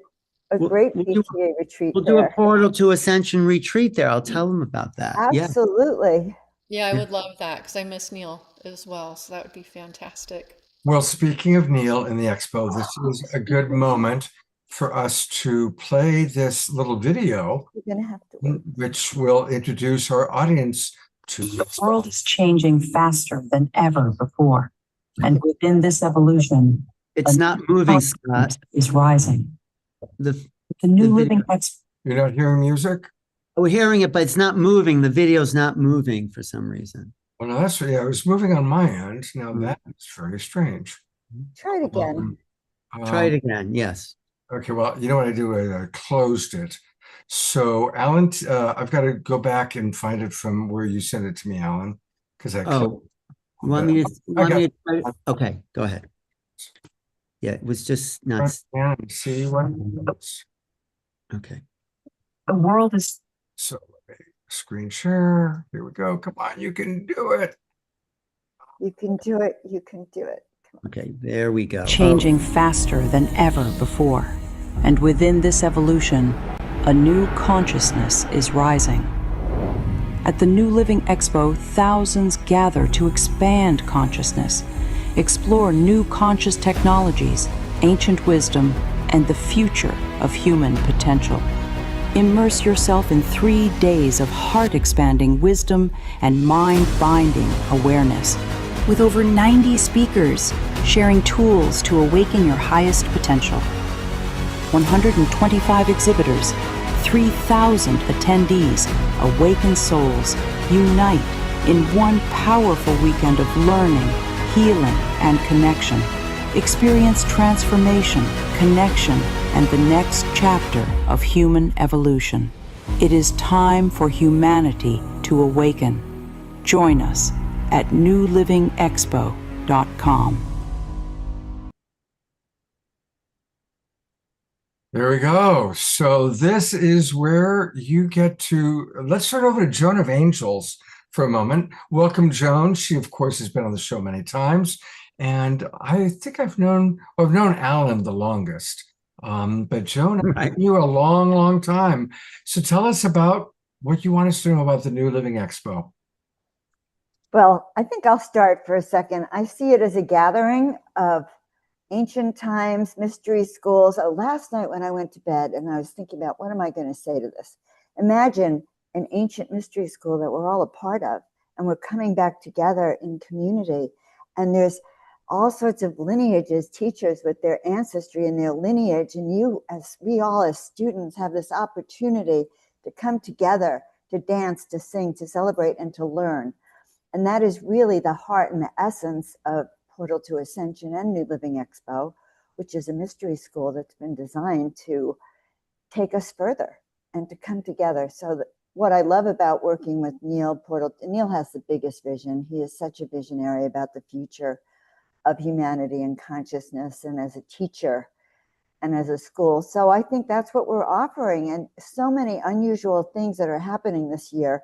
You know, New Living Expo has been around for almost 30 years, and it's been leading cutting edge on consciousness, which is phenomenal, but we're going to take it even to the next level. So we have amazing speakers. This year we have a client of mine who's the president of the San Francisco Psychedelic Society coming. She has a whole track. She is bringing the founder of microdosing there. So we have new components to the expo that are going to be really fascinating. And I think I'd like to personally invite each and every one of you out there to come. It's going to be an experience, a party with your soul family, your galactic soul family, and one of the few places you can be yourself, okay? Where you can actually talk about the galactics and being an angelic like I am, Arcturian, and they don't roll their eyes at you, and you're with more people like yourself. And so I think that's my heartfelt prayer. You're going to see all your favorite people. Look, Vivian, I'm speaking, by the way, on Friday night on stepping into your soul vision blueprint, how to really activate your best gifts and wake them up. Why? The other reason the New Living Expo is important, and then I let Alan maybe have his turn, but it's important because we're at a turning point in society now. We are stepping into the new living, the new life, the new earth. It's all happening now. We're seeing the breakdown and the emergence. And it's important because each and every one of you on the show, all of you coming to the expo, are actually leaders in this new earth, and you have a role to play. My role is asking you to wake up to it, but we have a role, and every single speaker there you will relate to certain ones, and it's going to be like they're speaking to you. Well, Joan, this whole movement, this whole Aquarian, New Age, it used to be called, this evolution had started in Northern California. That was the birth of everything we're talking about in all these shows, and returning there, with a new approach. I mean, Kenny did a great job. I think Neil will bring some new energy in. So it's like a cycle. It's coming around, and we're going to the next level. So I think Kenny did his first show in 1987. I think it was there, the Whole Life Expo. I was there as a chiropractor. Oh, really? I was there selling violet rays, but but this is the next level. This is a next level. 40 years is like a generation, and something new is happening with the UFO stuff, with the channeling. I mean, channeling, no one really heard of channeling in the 1980s. And light language, no, right? So we have developed a culture of contact, a culture of consciousness. And this is the next reiteration of it all. Don't you think so? Eden, you emerged out of all this, and here we are. A next phase, right? For the last couple of New Living Expos, I've been there with Eden and her friend Sir John, who I think is in the audience. And so, Eden, what do you want to share about the Expo? Oh, it's so fun. And I love the speakers. I love meeting people who are asking deeper questions and connecting with Soul Family, and just finding these cool things. This is the cutting edge of new tech and things that are interesting to learn about. So I'm excited because this year I'm gonna hopefully get to interview some of you and have a little sneak peek interview with you while I'm there. And I'm so excited to be there with Scott and meet more amazing luminaries. So I want to tell people where you can find out all about it. It's simple. It's newlivingexpo.com, newlivingexpo.com. And let's take a look at the speakers, because it's like the who's who of all of our favorite people. John Gray, who was just on the show a couple of weeks ago, Danny Sheehan. I mean, I'm not going to read Danny Sheehan is the center of the disclosure movement. Everyone knows that, right? Absolutely. Vivian, who we just saw. And I'm just going to kind of scroll down, and some of these people are going to be on the show a week from tonight. We're going to do more of the people from the Expo on the show. Billy Carson. Billy Carson's first time in the Bay Area. I don't think he's ever spoken in the Bay Area, according to Neil. So this is huge that he's coming. Wow. Yeah. We had Billy on the show a few weeks ago. He's just 2 months ago now. Amazing guy. Amazing. I just want to say, Scott, besides the speakers, it's community. This is what we really come for. The other people to talk about the far out stuff, to bring it back out into the world. But the community gatherings are key. That's why everyone watching this should join us there and be part of this live community, not online, but actually living people. George is remembering when it used to be in San Francisco on 8th Street. Yes, down that to was San the best. Mateo. And Christine Hodel I want to acknowledge you, Christine. You were one of the founders of this movement. So, we have a lot of people that are OG in our audience. That have been around for a She's long wanting time. to speak, Scott. Let's just let her say hi. She's here. Sure. Yes. Welcome. Okay, well, I just got excited because it's like this has been going on in my life and my colleagues' lives from 45 years ago or something, where all the we were doing all the galactic work, and I was able to do this spontaneous, extraordinary healing just because I was just present there, and so. I've been watching it branch out in these beautiful, beautiful ways, and the intensity of the galactic heritages and stuff is just really, whew, and I'm having a party here around this. Well, it's great to see you, Christine. Thanks Likewise. for spontaneously joining us. Yes. And we'll look forward to, will you be there in a couple of weeks? Probably. Yeah. Great. We'll look forward to Lovely, good. Yeah. um, what else do you think people need to know about the expo? It's in San Rafael, California. Maybe we haven't even established that. It's in San Rafael, which is just over the Golden Gate Bridge, about 25 minutes from San Francisco. And it's April 17th, 18th, and 19th. So it's Friday, Saturday, and Sunday. It's 2 weekends from now. And Well, the big thing, Scott, and I think Joan can also talk to, it's not just the amazing speakers, but the vendors are big components. So there's people with new products, new healing, new technologies. There's so much a part of this healing spiritual community. So Joan, talk about some of the vendors that are coming. So we have vendors who are doing the EE systems, the red light therapy, new skincare kinds of treatments, new crystals, new tools. Like Vivian has her Arcturian healing chamber, and she has it out there on the floor. So you can have healings with her and with some of these other speakers. We have one of our vendors is Papioni, who's going to be coming on, who has all sorts of beautiful in the little people worlds, the fairy, the elfin kingdoms. And I think it's a cacophony of exciting. It's just like going to a global galactic fair. Mm-hmm. Okay? It's exactly what you want. We have Tony Ghazi is going to have his alien crystal skulls, and just you can't even imagine what you're going to see as you walk through. Jewelry that's going to lift your frequency. Everything is designed that's coming to lift your frequency. So think of it as being able to vibrationally awaken your senses, your smells, everything. And so the vendor, the exhibit hall is the place to go. So all the stuff you're going to be learning and bringing back, come to the exhibit hall to bring back memories, to bring back those things, the tools that are going to awaken you and the activations that you're going to get. And so Alan is so right. That's a vital place to come and visit. Right. Absolutely. And Neil told us, Joan, and we know him pretty well, that he's never worked harder in his life to make something happen. He's put a lot of into this. He makes it look so easy, but when he took this on, he kind of knew it, because he went from smaller events, maybe 300, to now 3,000. And so that, and for him, he realized each of us are making our ascensionary leap.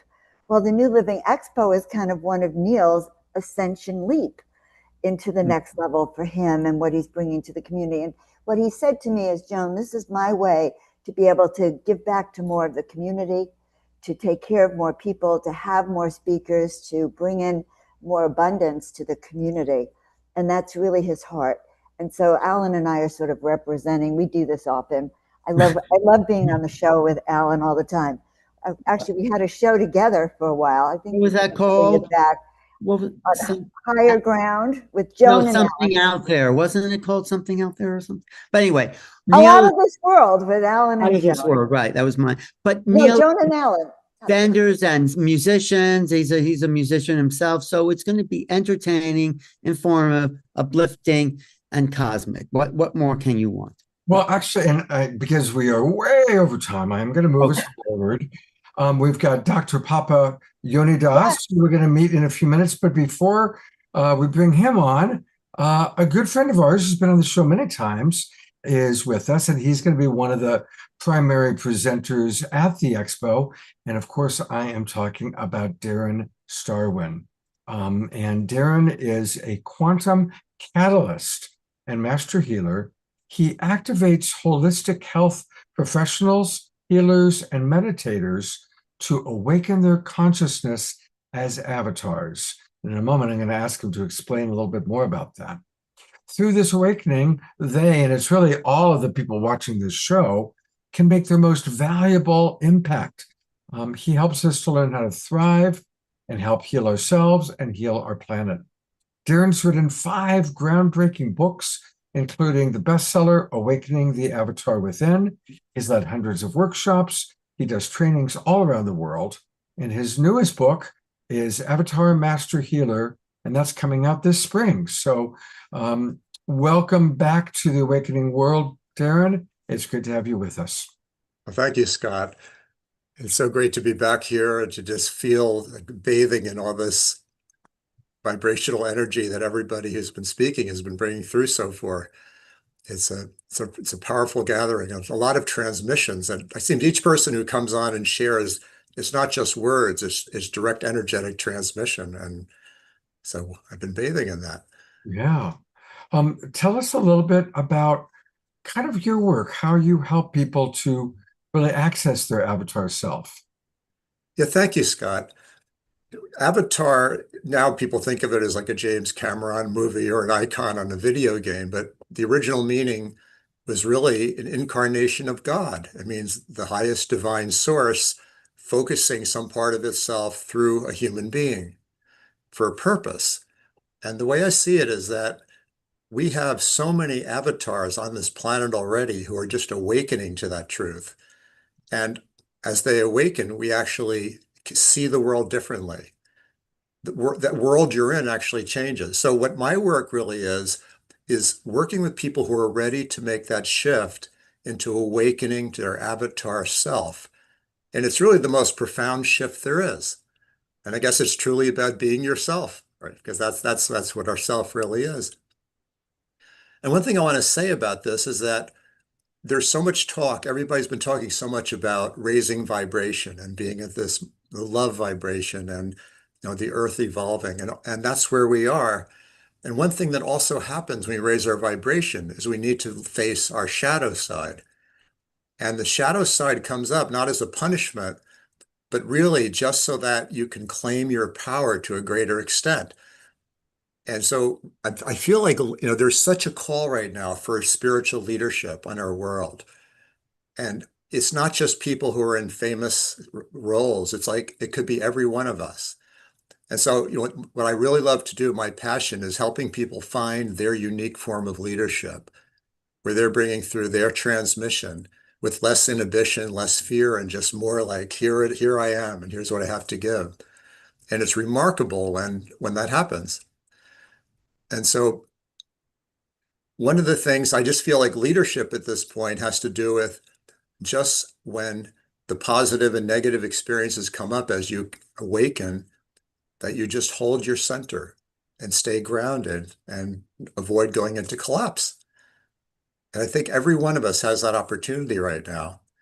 And on one hand, it's so intense what's going on in the world and the impact it's having on everybody.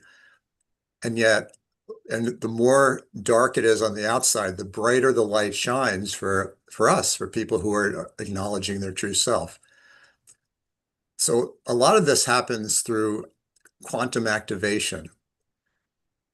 And each one of us who's an awakening avatar, which I believe is everybody here, has their own unique transmission, their own unique frequency that they're here to activate others with. And I see it that as sort of like a grand symphony orchestra, like the human race is a grand symphony orchestra, and every one of us has our own unique part to play. And if you try to play someone else's part, like you see someone that looks like, oh, they have such a wonderful teaching, or, they seem like they have so much light, that may not be your role to play. Yours is going to be unique. It's going to be something that comes through you when you're courageous enough to find what your note is that doesn't necessarily look like other spiritual teachers or examples or people. And then when we bring that through, that's what has the greatest power. And there's a thing going on that can be called critical mass. I believe we have to find this critical mass to heal our critical mess. The thing that'll heal the critical mass and the critical mass has to be a certain number of people come online as avatars and stop pretending that you're less than that. It's like, I love what Vivian said earlier about those three golden keys, of self-acceptance and self-esteem and self-love. That's so right on.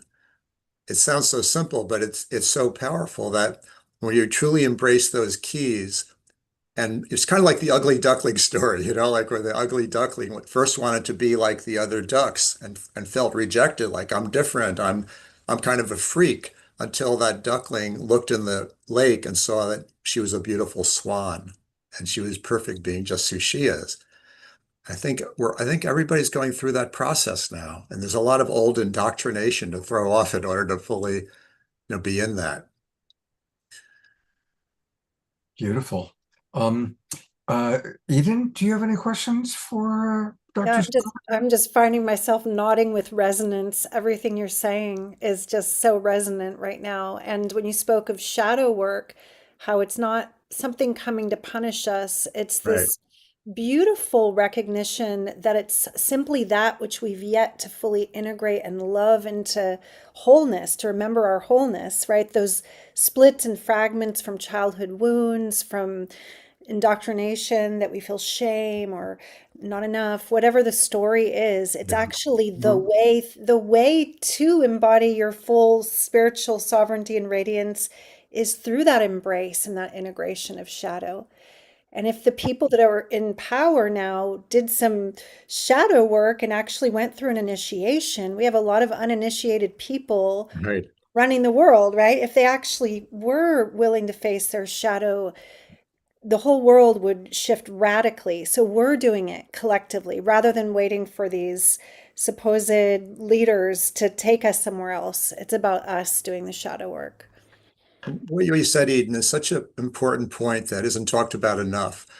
There's a word that I have in my new book called wetiko, which is a Native American word that refers to sort of the mind virus that's infected the human race, especially the people who are the leaders, that is just self-destructive. It is basically insane.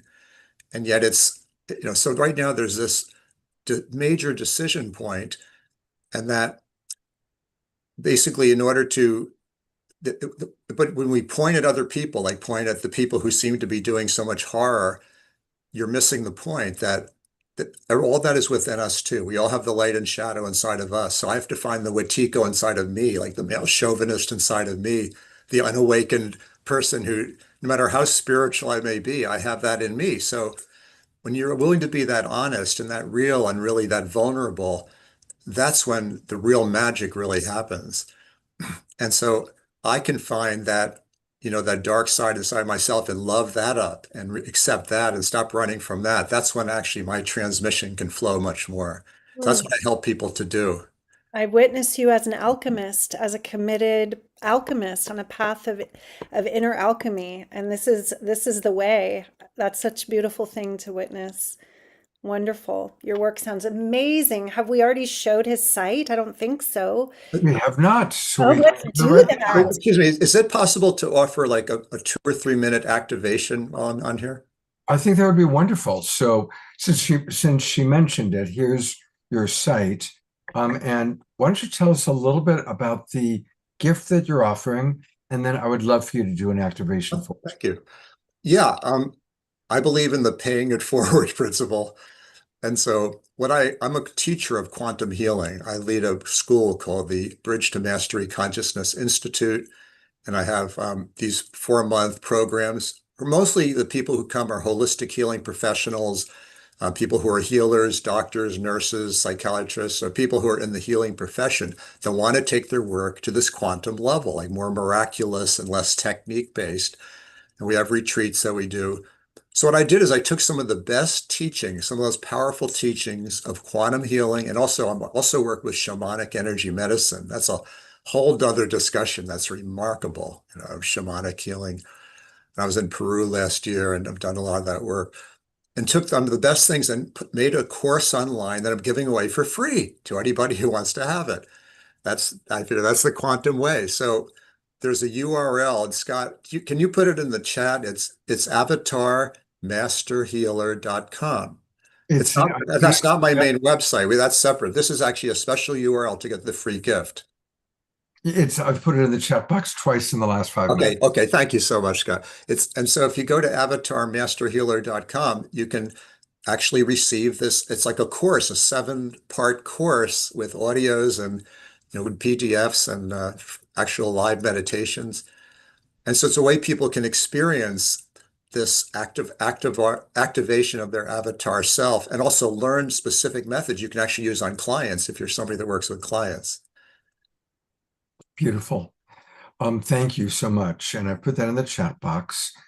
And I'm wondering, as you do your activation, I'm really touched. Carol Craig wrote, "I'm having such a battle within me, having Right. to I saw accept that the darkness is part of me.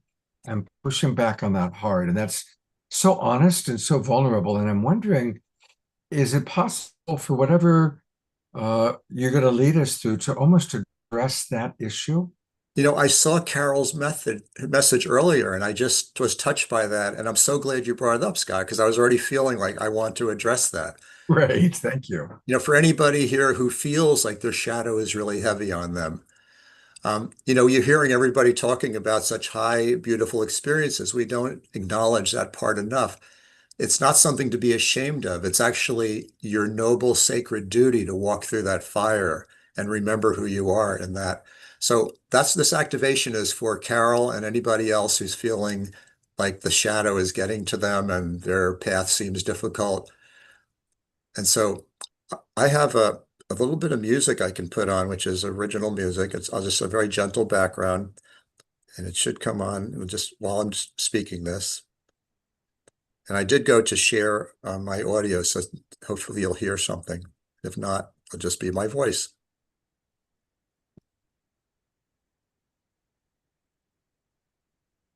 Can you hear that balls in the background? We're not hearing it. Okay, well, that's all right. Well, anyway, so if you put your hands together at your heart like this is a Quechua shamanic method for sacred space. And then when you breathe in, raise your hands up above your head. I'm going to open up my field and just bring your palms a little bit apart, right above your crown chakra.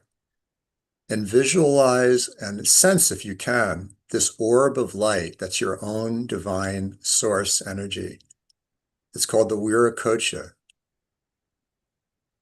And just, you know, with this field we have, it's a little easier to feel it if you're not used to sensing this kind of energy. And just like move your hands in and out till you feel it the most, right above your head. And this source is actually continually creating your body, moment by moment. And then put your fingertips together. And as you breathe out, feel like you're pulling this light ball down around your body as you exhale, literally like pulling a cocoon down all around you, under your feet.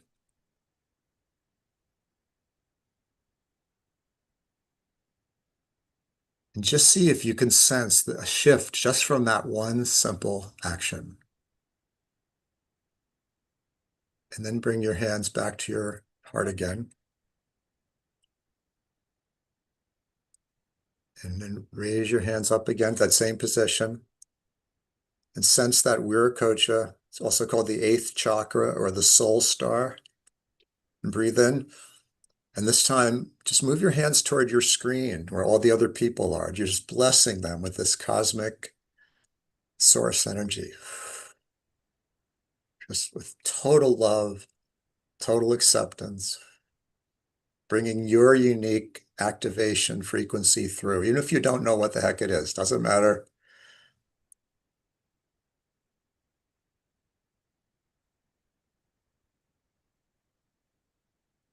If you put the tip of your tongue on the roof of your mouth, right behind your 2 front upper teeth, that immediately connects your yin and yang, male, female energies inside your body.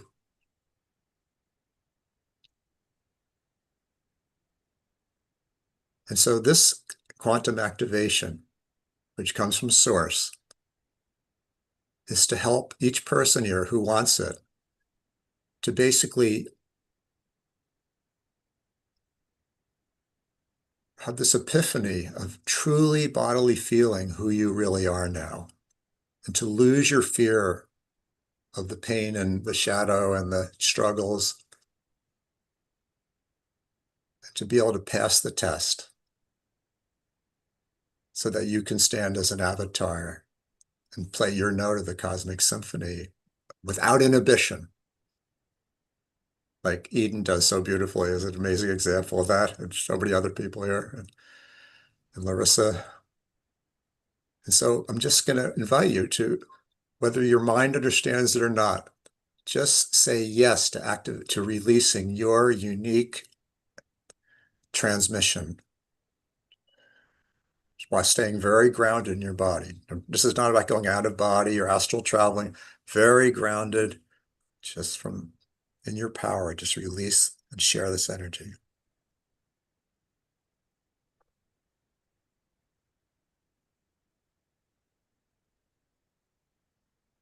This is not doing, this is Wu Wei. And now just sense this field of the symphony of everybody's transmission being shared.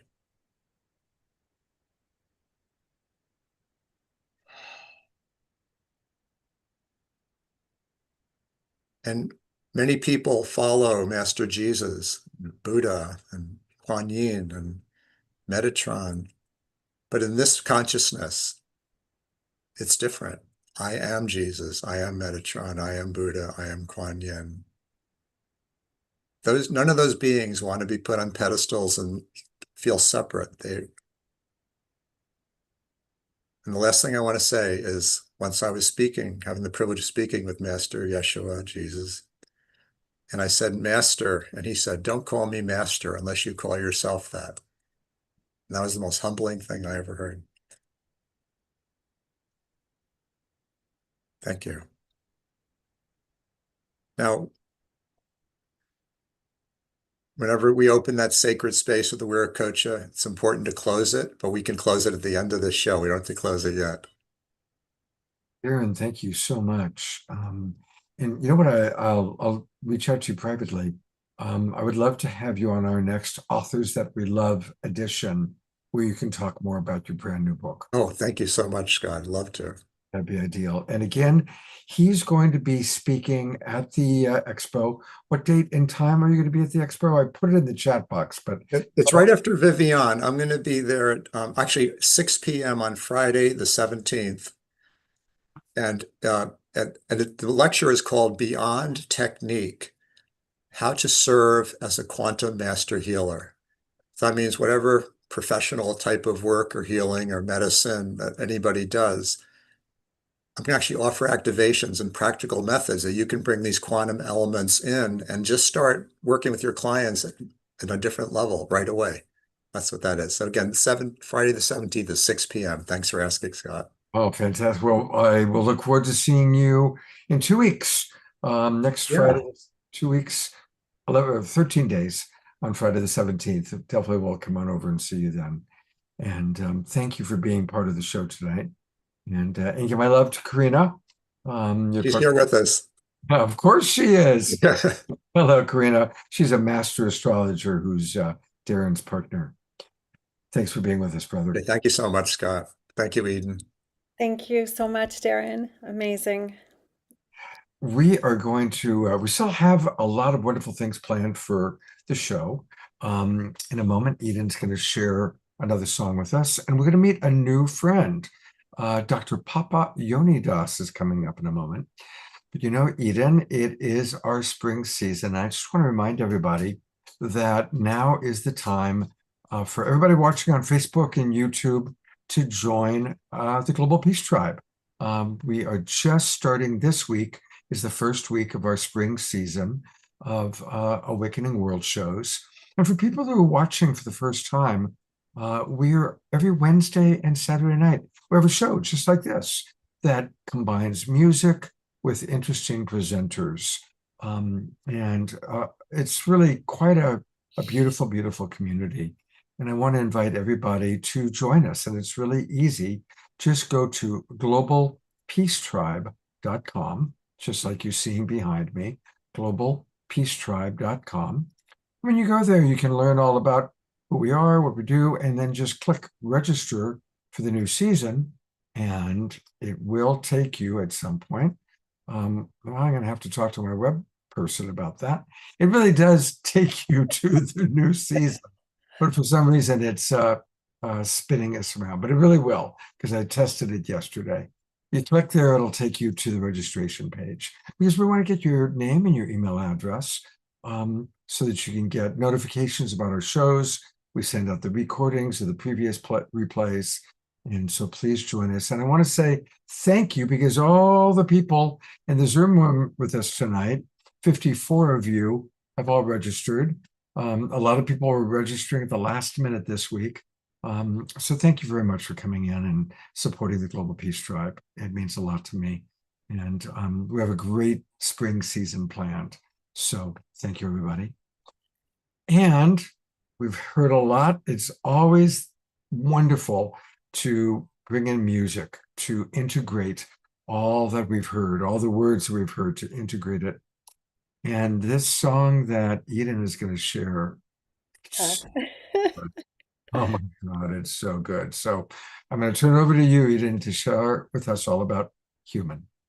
Thank you, Scott. I'm just laughing and lit up with joy, because to me, synchronicity is always like a wink from the universe, a divine confirmation. And as Darren was speaking about the shadow and honoring the light and dark, I was like, wow, this is divinely designed, because the song is called Human, and it literally has that lyric in it. It is like, which of us is without shadow? Which of us has never missed the mark? We are human. We are here now. We are human, light and dark.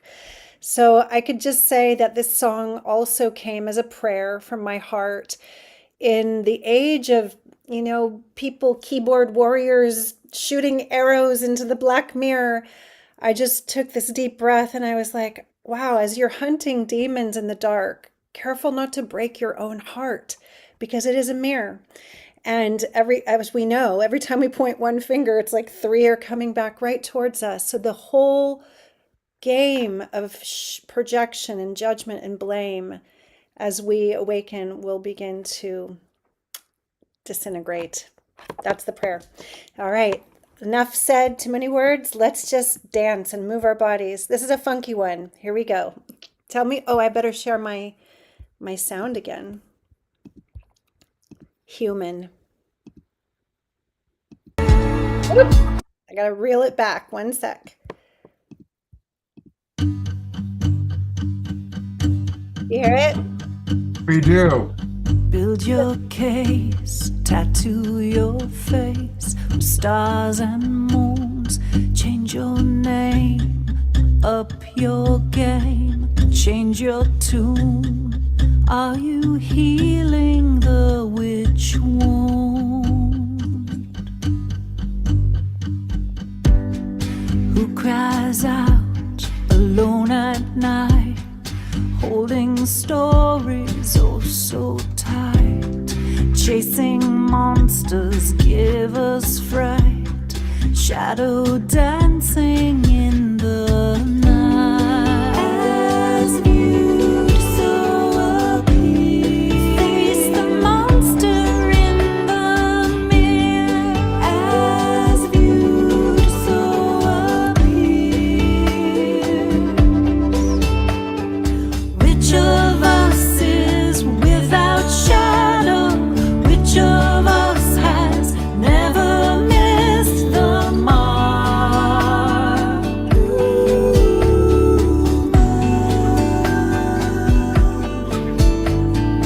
I am human, I am here now. I am human, I am light and dark.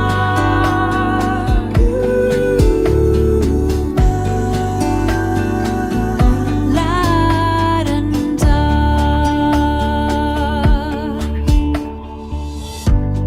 Grab your torch and grab your gun.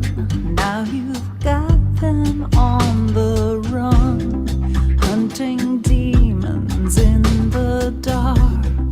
Careful not to break your heart. As viewed, so appear. Wipe away your ancient tears. As viewed, so appear.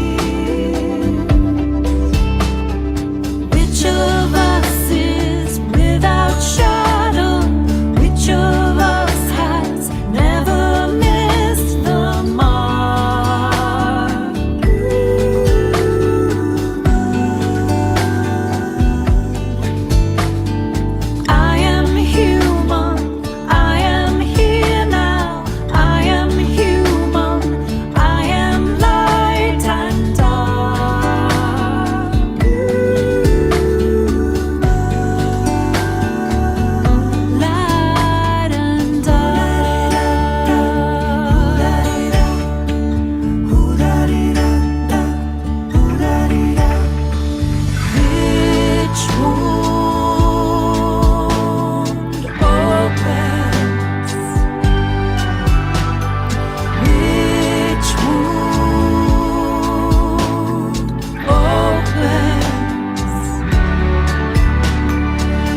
Which of us has never missed the mark?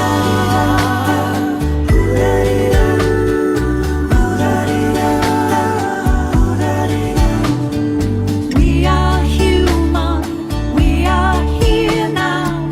We are human, we are light and dark. Light and dark. We are here now. We are human with our innocent heart. Light and dark.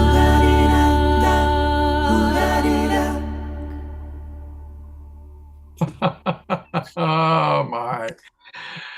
Let's just send lots of love and appreciation.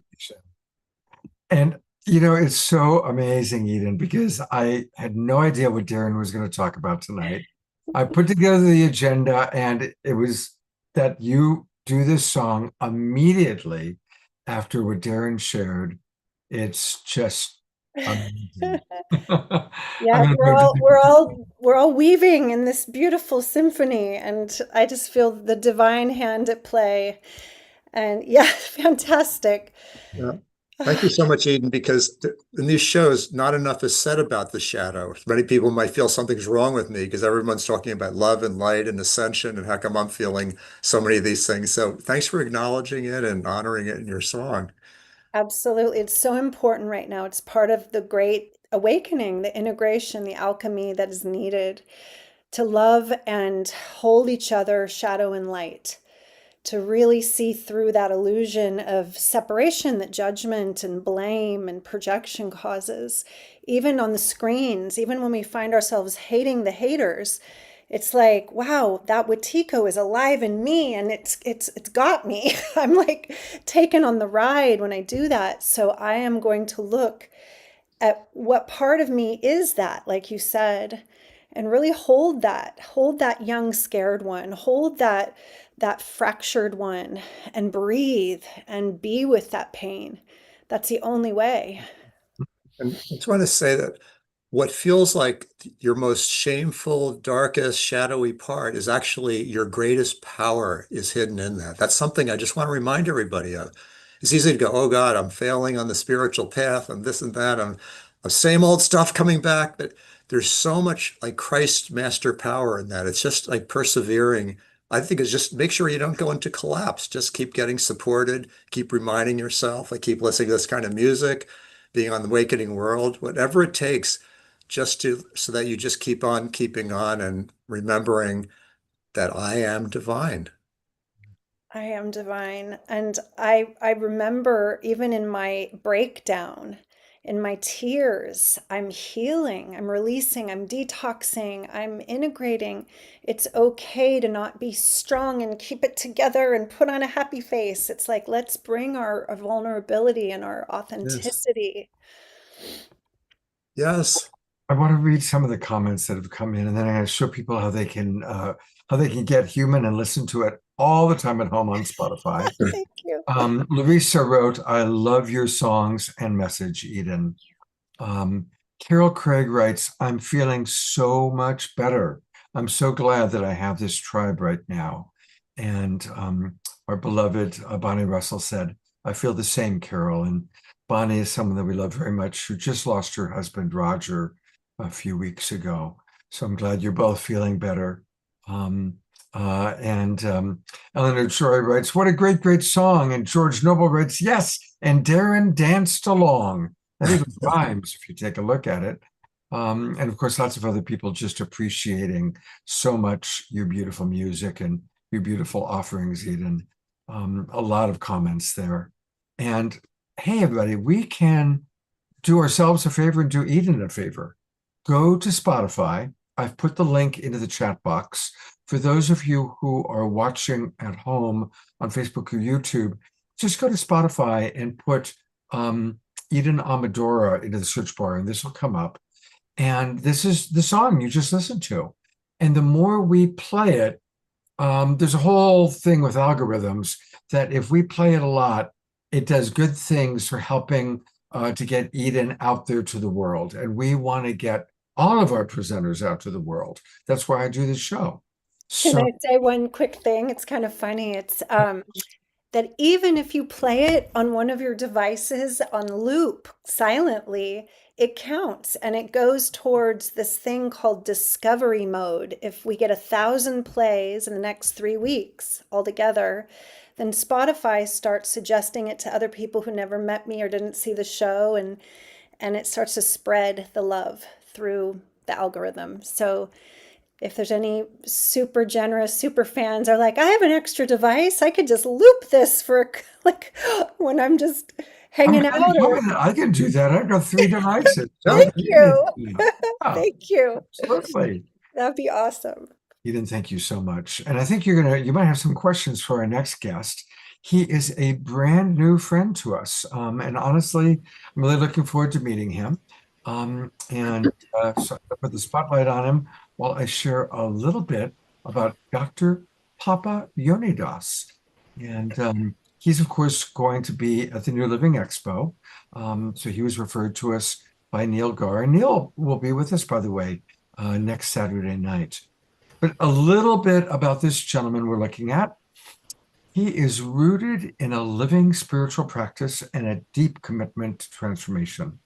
Dr. Papa Yonidas is the founder of Azazelis Outreach, as well as its subsidiary mystery school, the Temple of the Peacock Flame, a modern mystical path devoted to personal awakening, shadow integration, and embodied magic. Through spiritually charged jewelry, such as the Kundalini keys and inner child necklaces, they offer tangible tools for energetic alignment, healing, and self-realization.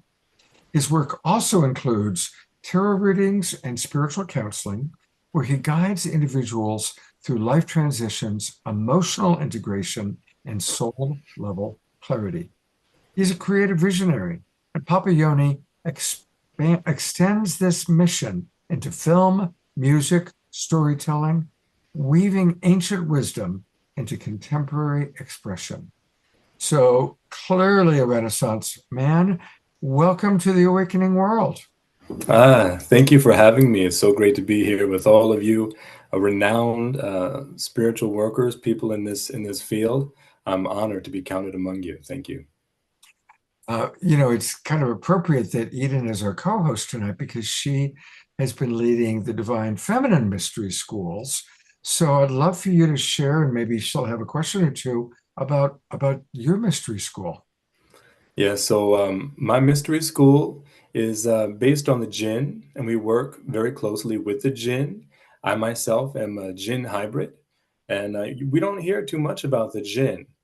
And but they are beings that live on the astral plane in the lower fourth density, and they are our closest neighbor, you could say, in this spiritual ecosystem, and they are affecting our energetic bodies constantly, and our chakras, our entire auric field, all of our nadis, right? They're influencing us, hopefully in favorable ways. That's the point of being conscientious and conscious of our engagement with the jinn. And so through this process, it's a 7-month process. We teach people how to work very conscientiously with the patrons of practice, is actually what we call the jinn. Wow. I saw that before you even spoke. I actually was recognizing your gin essence and just taking it in like, wow, that is really clear to me. And when you confirmed that, it was amazing. It brings to mind this beautiful mainstream movie that was out recently. I think it was called A Thousand Years of Solitude. I'm not sure if you saw that? It was, I might be getting the title wrong. Idris Elba played a jinn, right? And Yes, I it saw it. was so magical, so beautiful. Yeah. So, Papa Yonidas, I am curious if jinn are neutral or, sometimes people say it's dangerous to invoke jinn, and you have to be very clear with how you work with jinn because there are powers that could go awry. We'll just say that. Can you say more about how those of us on a path of heart and awakening could interface with Jinn in a safe and integrated way? Yes. I will start by saying the jinn are neutral. They're just like humans, humanity, wherein they could be either benevolent or maleficent. It all actually depends on you. They are sort of a mirror of us. We actually influence them as well. So the better that we can be, the better that they are towards us.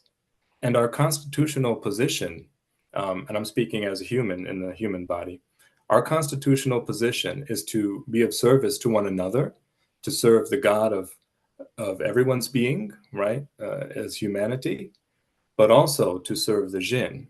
And in serving the jinn bestow unto us beneficence, right, auspicious energies to help us to ascend and transcend the station that we are currently on so that we can ascend to the jinn station as well.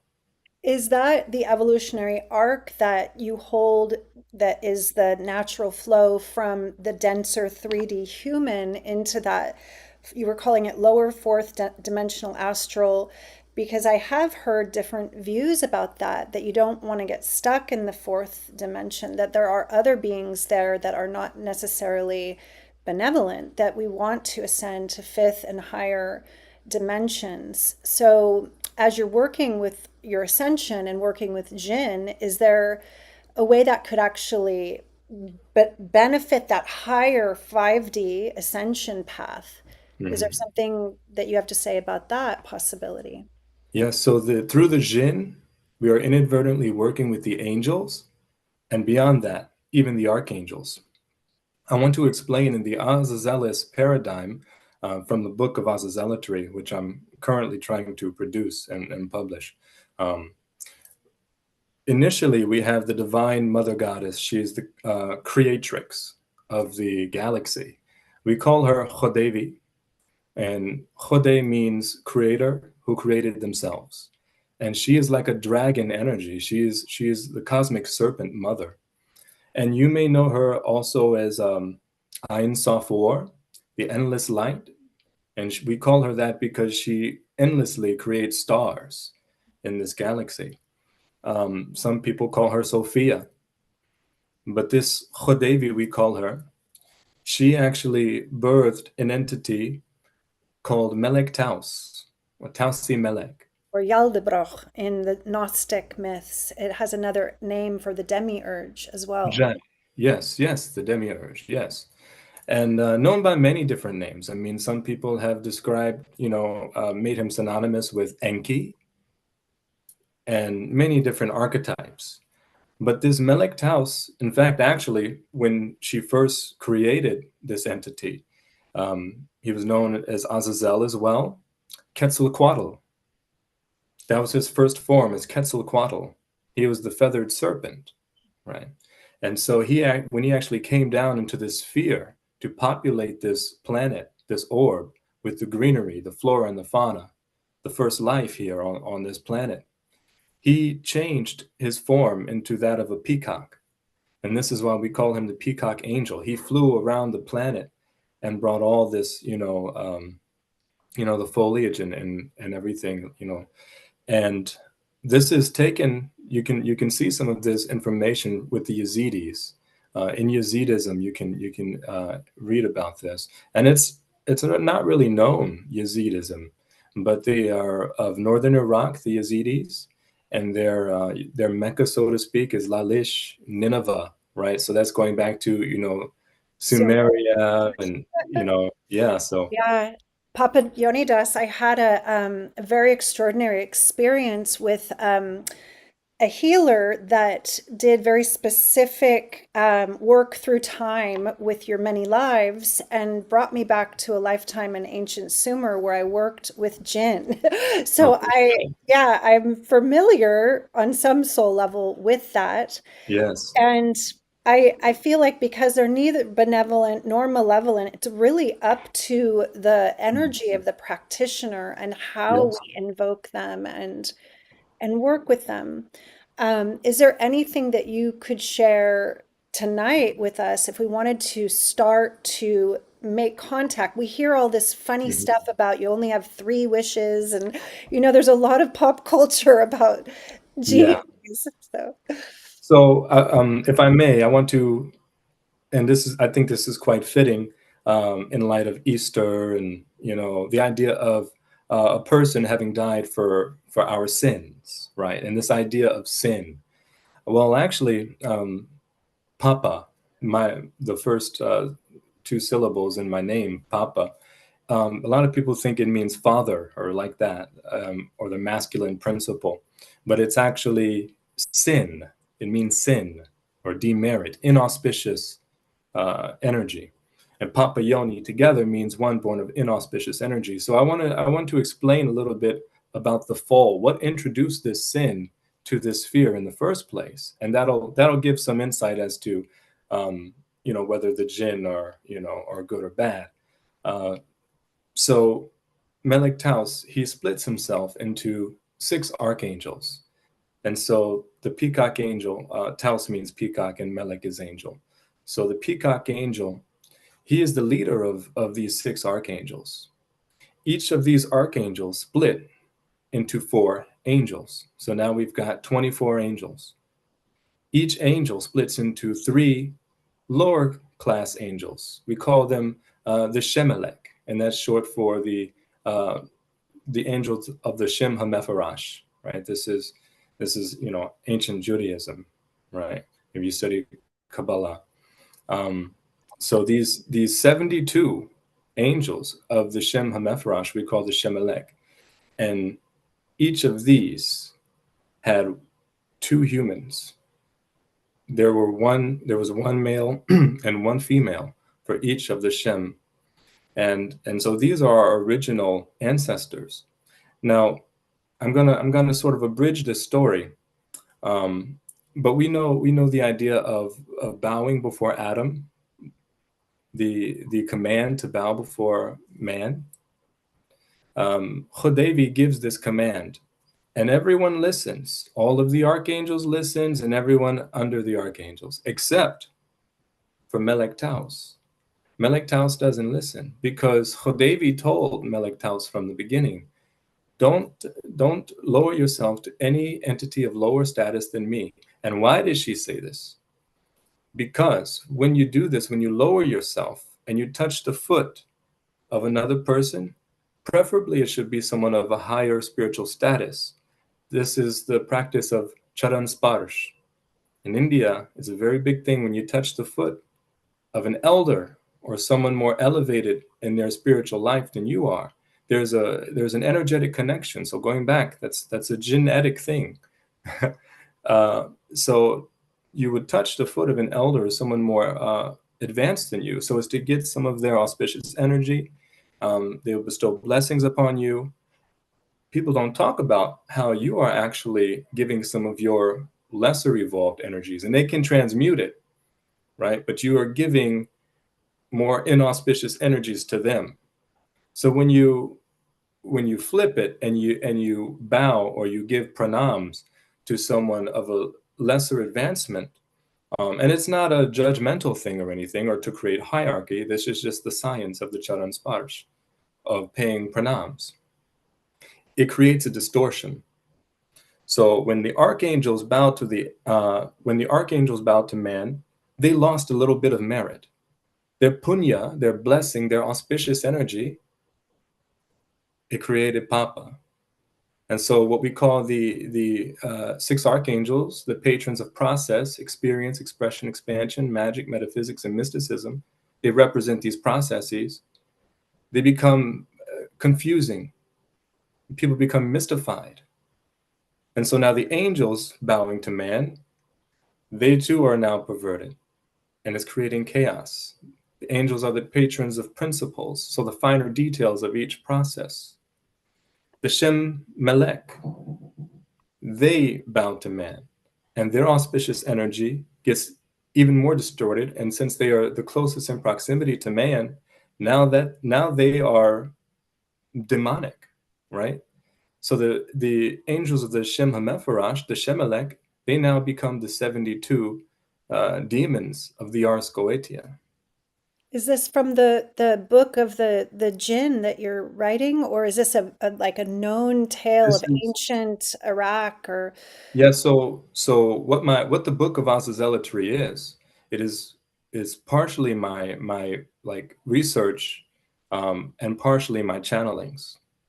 And I didn't describe how I got into this whole work when I was 18, but that's when the jinn came into my life, and I get downloads, and have seen them, much like Vivian had described, where she can close her eyes and see. I can go into a state and I can close my eyes and see everyone that's in the room physically, but I'll still see more people. right? Right? So I know it's a fascinating tale. I'm just realizing that we could go for a very deep dive with you right now about all the details of this angelic fall or hierarchy. And for people who are just hearing about it for the first time and really wanting to connect to the jinn in a way that like serves their awakening journey. When we hear things about them becoming demons or the angels falling from grace because they bowed to man, it's challenging for I know some of our listeners because we also have a story on Easter of this ascended master avatar who washed the feet of the sinners and the prostitutes, and he had no fear for their less evolved energy whatsoever. Like you Mhm. had said, the higher your frequency, the more you can pull others into that love and wisdom and being. So I just want to make sure before we go too deep into the story that we're really keeping ourselves on the heart of the story, which is how can we work with the jinn in a way that is in alignment with our awakening world and our hearts and you know Yes. I was just about to get to that. The okay. story flips. It has a good ending. Trust me. It has a positive ending. And so, yes, they're perverted. Um, Melik Taus, he sees this and he's in a hellish state, right? This is, he sees this and he's the only one that's not caught up in this ignorance, right? And confusion. And so he cries. They say he cries for 7,000 years in hell. It was this hellish state the horrors he's witnessing. And his tears, they start at the archangelic sphere, and it trickles down and it purifies all of the spheres. And he bows to Hodevi, and they have a little back and forth bowing. But man realizes this, and mankind, I should say, takes note and starts to follow their example. Mankind starts to bow to one another. They bow to the jinn, and they set the example. And the jinn bow up. It's supposed to go up, right? And the angels, they bow up to the archangels and so on, and it corrects this whole the collapse of Jacob's ladder, if you will. And so yes. Let it be. Yeah. And guess what, the person at the top, the entity at the top, the patron of presence, Tausi Melek, he bows to us. That's what keeps the cycle going. So he lowers himself to us and he sacrifices his own stature so that others may rise. Tausi Melek will not be here on this planet forever. He will leave. He will ascend. He will transcend. Right? He has other duties to do. It's a school, right? And we're graduating all the time. So when he leaves, the archangels, they take the station of the patron of presence, and so on. Eventually, we will have risen to become the patron of presence. We're already part and parcel. We are the patron of presence right now. All we have to do is realize and serve in our capacities, in our correct constitutional position. And when I say serving the jinn, it's serving nature. We have Ah, elemental jinn. yes. Yes, I was we have going to water. ask about that. I heard the jinn are etheric beings, but They they're are. connected to the elements. So I'm a water jinn, Mm. right? And so water jinn, fire jinn, you have all sorts of jinn. And to be clear, initially, jinn meant it was used to refer to any entity, any non-human intelligence that we couldn't perceive. So all angels would have been jinn, all elves, all fairies, they're all jinn, right? And so it's connecting with nature, realizing that we were not given this planet to lord it over the planet and take dominion over the planet and abuse and misuse the resources. That is not our constitutional position. We are stewards for the environment, and that is serving the jinn. The jinn are very much pleased when we take care of Mother Earth, Mother Gaia, and that is how we start to serve. And they will start to they will influence us, our energetic fields, more favorably, right? But just think about it from a scientific level. You take care of the water, you purify the water, you get rid of, because water, it builds up information, right? I'm And so so with you now. I am so resonating to everything you're saying. it was scary at first, right? I I was know. like, I don't know where this is going. This is getting really intense. Yes, Yes, I know. I That's feel why this people shared prayer with you because this has been such a part of my name is Eden, and it is such a reminder of we live in the garden. We live in the most beautiful gift, this jewel, this precious gem of a planet. And Right. when you have people building giant, you know, erotic shaped rocket ships to go to the moon. It's Right. like take those resources, brothers, men, women that have influence and power. Let's get the glyphosate out or glyphosate, whatever it's called, out of the earth. Let's get the aluminum barium out of the air. Let's get the fluoride out of the drinking water and the microplastics out of the ocean. Let's call upon the jinn to help us as our allies, all our interdimensional allies, to clean this beautiful place up. Yes, I am yes, so with you with working with the absolutely. elementals and the Davic field. Yes, and I want to 100%. make something very clear. When we correct it by assuming our constitutional position, because we used to, honor the jinn in every form, the elves and what have you, and the elemental spirits. When we did that initially, they went back to being sort of a hybrid between the angelic and the demonic. That is why they have both natures, and we as humans also have both natures. We have an angelic and a demonic nature, but we have to feed whichever one we feed most is the direction in which we go. So feeding our higher angels, our better angels. Oh, blessed be. I want to ring a bowl. Bing. I want that to ring out to the one. Yes. What As are you you? ring the bowl, I'm coming in. Yeah. First of all, how perfect that Eden's co-hosting and her connection. It's also divinely inspired. And to learn much more, because this has been new for many of us. His website is azazealous.org. Well, I'm sorry, Azazealous. Oh boy, Azazealous, and then outreach. Outreach. Got it. Okay, I was having a little trouble with that. Azazealousoutreach.org. I've of course put it into the chat box, but I wanted to read it for all the people watching on YouTube and Facebook. Is there anything you want to direct me to in this website? Anything like where people can contact you or learn more? Yes, you could go to contact me there and send me an email, but I'll send you to my curio shop because I'm also a thingamagician and I actually help people with permission slips, as Bashar calls them, uh, things to actually help people get started. If you feel you need a tangible thing to help you work with your auric field. I didn't mention I had a Kundalini awakening at 18. And so I help people to actually work with the Kundalini energy. I created Kundalini keys and their necklaces that stimulate that energy within a given chakra so as to open the chakra and remove blockages. Okay, and will you have these at the New Living Expo? Yes, I'll have those. I have some that are, one for each chakra. I have the pure silver 999 fine with many different crystals, garnet, emerald. These are for calibrating the entire auric field, balancing all the chakras.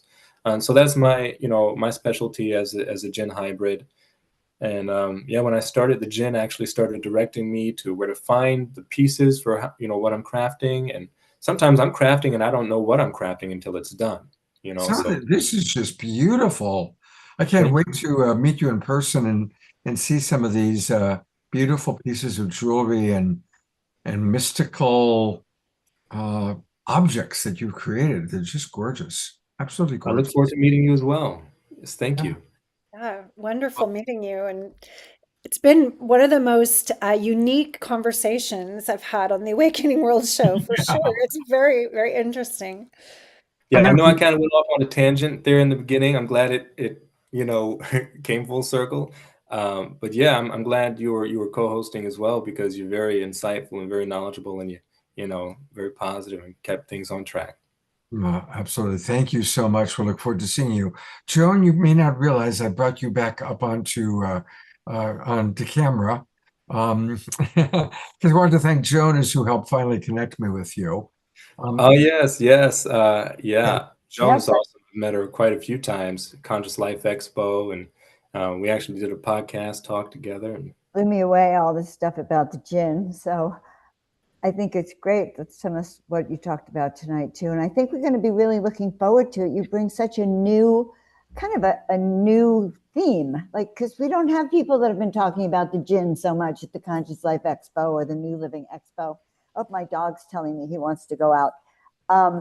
But yeah, you bring a whole new thread, and I think that's awesome. And we all need to learn about the spirits, the gin. Listen, they've been with us a long time, the little people. And so I can't wait to see your booth also. I'll be there greeting all the exhibitors on Thursday afternoon when you come in, by the way.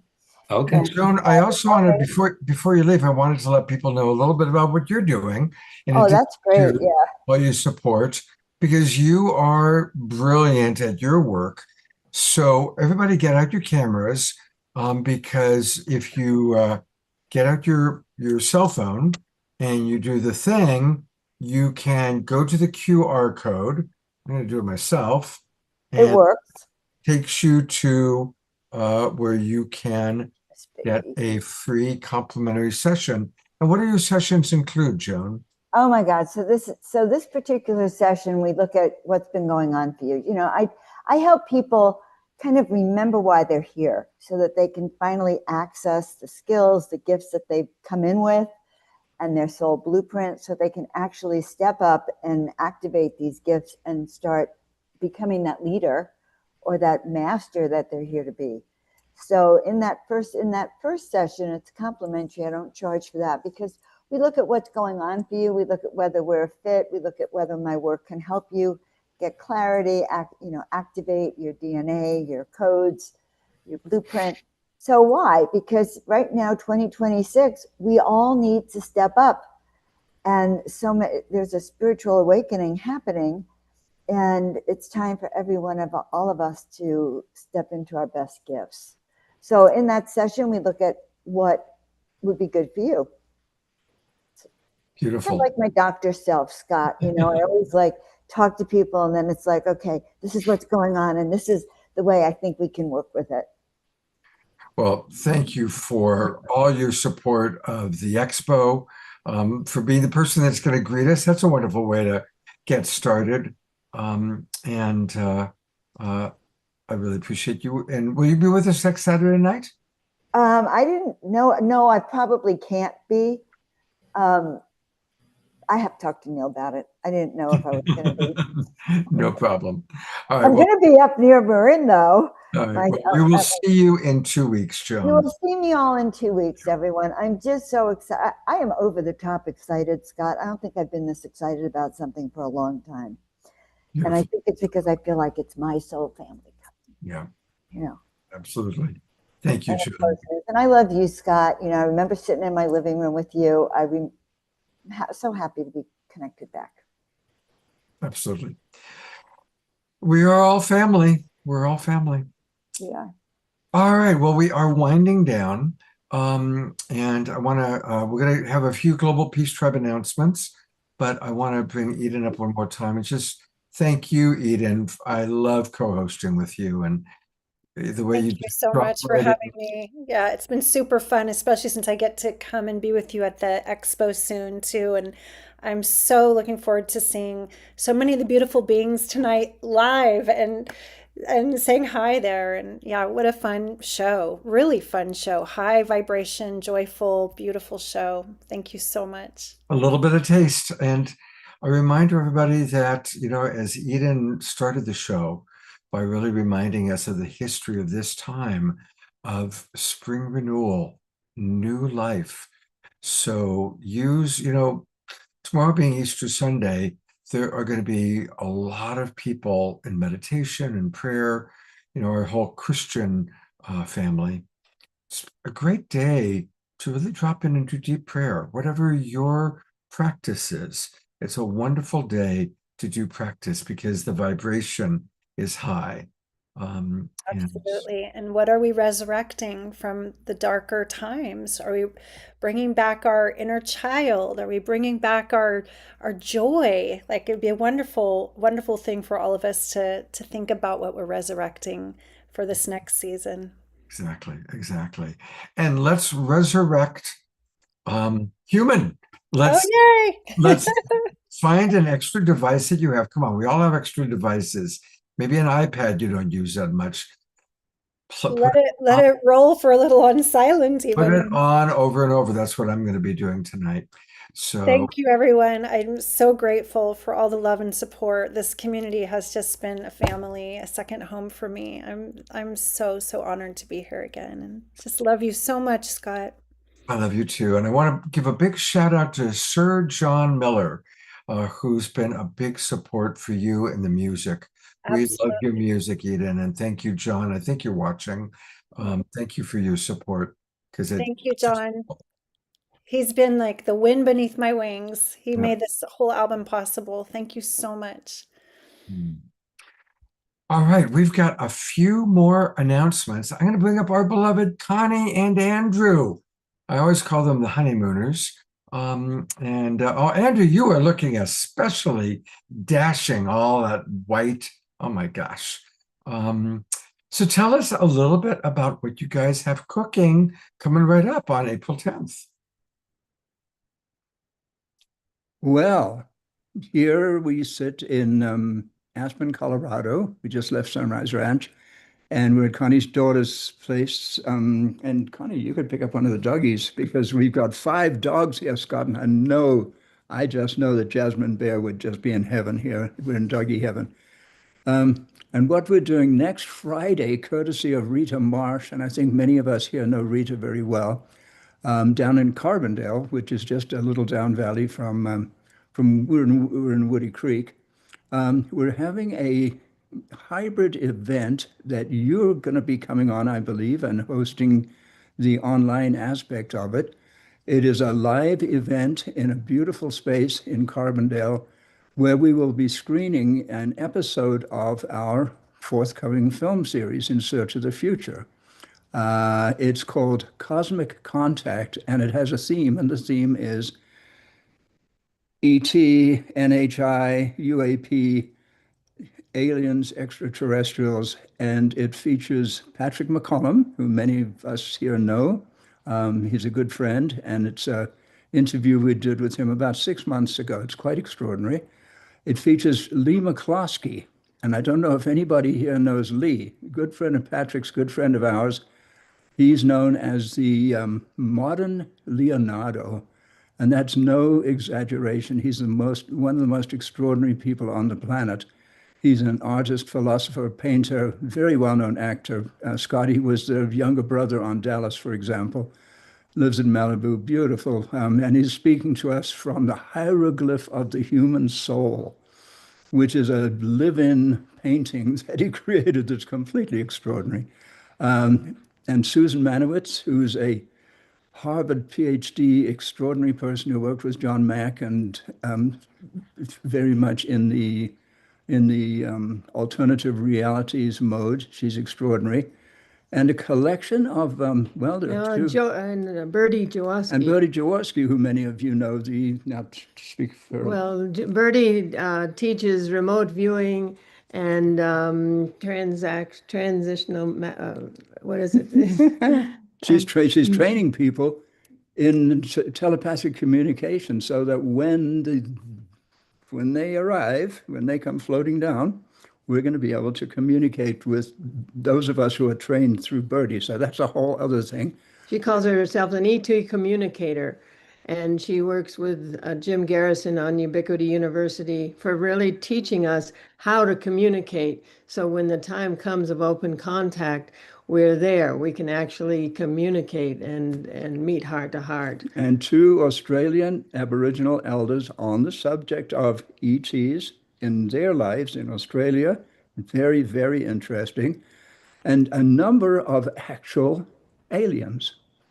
One I created for a little film I made with those Australian gentlemen, and one who is, he's either created or channeled or whatever it is by Sophia. I am Sophia. I am Sophia, who's a young lady we've known for a very long time, since she was a teenager.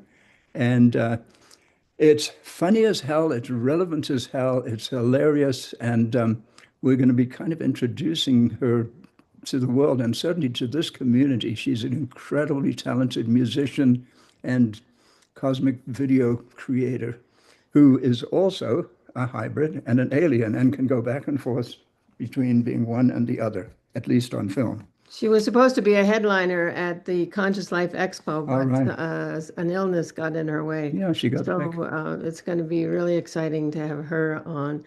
And these folks are coming on afterwards for a discussion, which you're going to host. And so, and Danny Sheehan's in the film as well. Oh, right, forgot to And Danny. so it's all Patrick's coming on, Lee's coming on, Sophia's Birdie. coming on, Birdie's coming on. So it's going to be quite an evening. This is this coming Friday at 7 p.m. Mountain Time, which would be 6 p.m. Pacific Time. right, right. So we're excited, and it's going to be in person Does it and cost anything? globally. It's a fundraiser for us, Mm. for our film project and our next adventures in Europe, and doing more interviewing, etc. And for Rita Marsh's the Center for Human Flourishing, which is our 501c3 sponsor. Fiscal sponsor. And yeah, and it doesn't cost anything to come on. It's just if you feel like donating to our GoFundMe, we much appreciate it. And so, And if you can make it here physically, come on over. yeah, Yes, we'll be there in person. but it should be quite an evening Yeah. with Scott orchestrating the whole discussion afterwards. So we're just really honored that Scott will come on And board. then once we're done with that, we're heading for Sedona, where we'll be doing a similar thing in Sedona. So that'll be a week or two down the road. We're going down for the Eagle, Quetzal, Condor Native American Conference and planning a screening there. We don't have that set up, but we'll certainly let everybody know. But tell your friends, I'll put a link in the chat for the Facebook event that has the Zoom link in it. Tell your friends, come on board and experience our evening with us. Yes. Scott, did you receive the poster? Connie sent you the film poster? Yeah, if you could put it in the chat box, because we need to move on. Yeah, I go got ahead. it. Yeah. Put into the chat box the link and the information. That would be great, because we've got a couple more announcements we Yeah. got to do. Okay. Good. Love you Thanks, guys, Scott. and looking forward to seeing you next Friday. It'll be outrageous. Thank you. All right. And, tomorrow night is the annual event that Christy Michaels does. We've promoted it on the last couple of shows, and I promised her I would talk about it tonight. But Darren is going to be a big part of it. So, Darren, whatever you want to share, and I'm going to pull up the poster for it. It's, of course, tomorrow, Sunday, April 5th, from 5 to 7:30 p.m. It's a hybrid event. People can come to it in person, or they can watch online. So what would you like to share about it, Darren? Well, it's a tremendous celebration of the divine feminine and the Easter principle, and there's some very high energy people.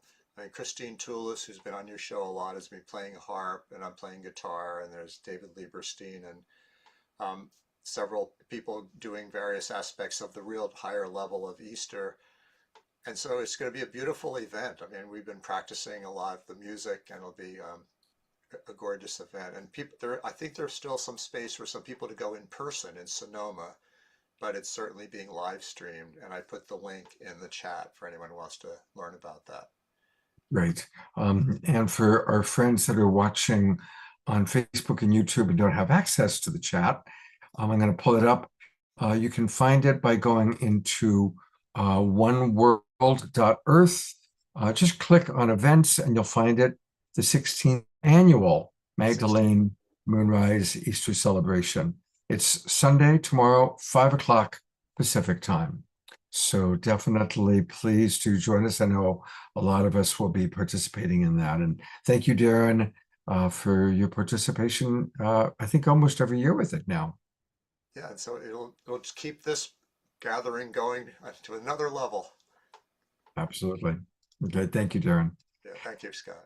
And also our friend Andrew, the reawakened one, I'm going to bring him up for a moment because he every Earth Day he does a wonderful, wonderful event.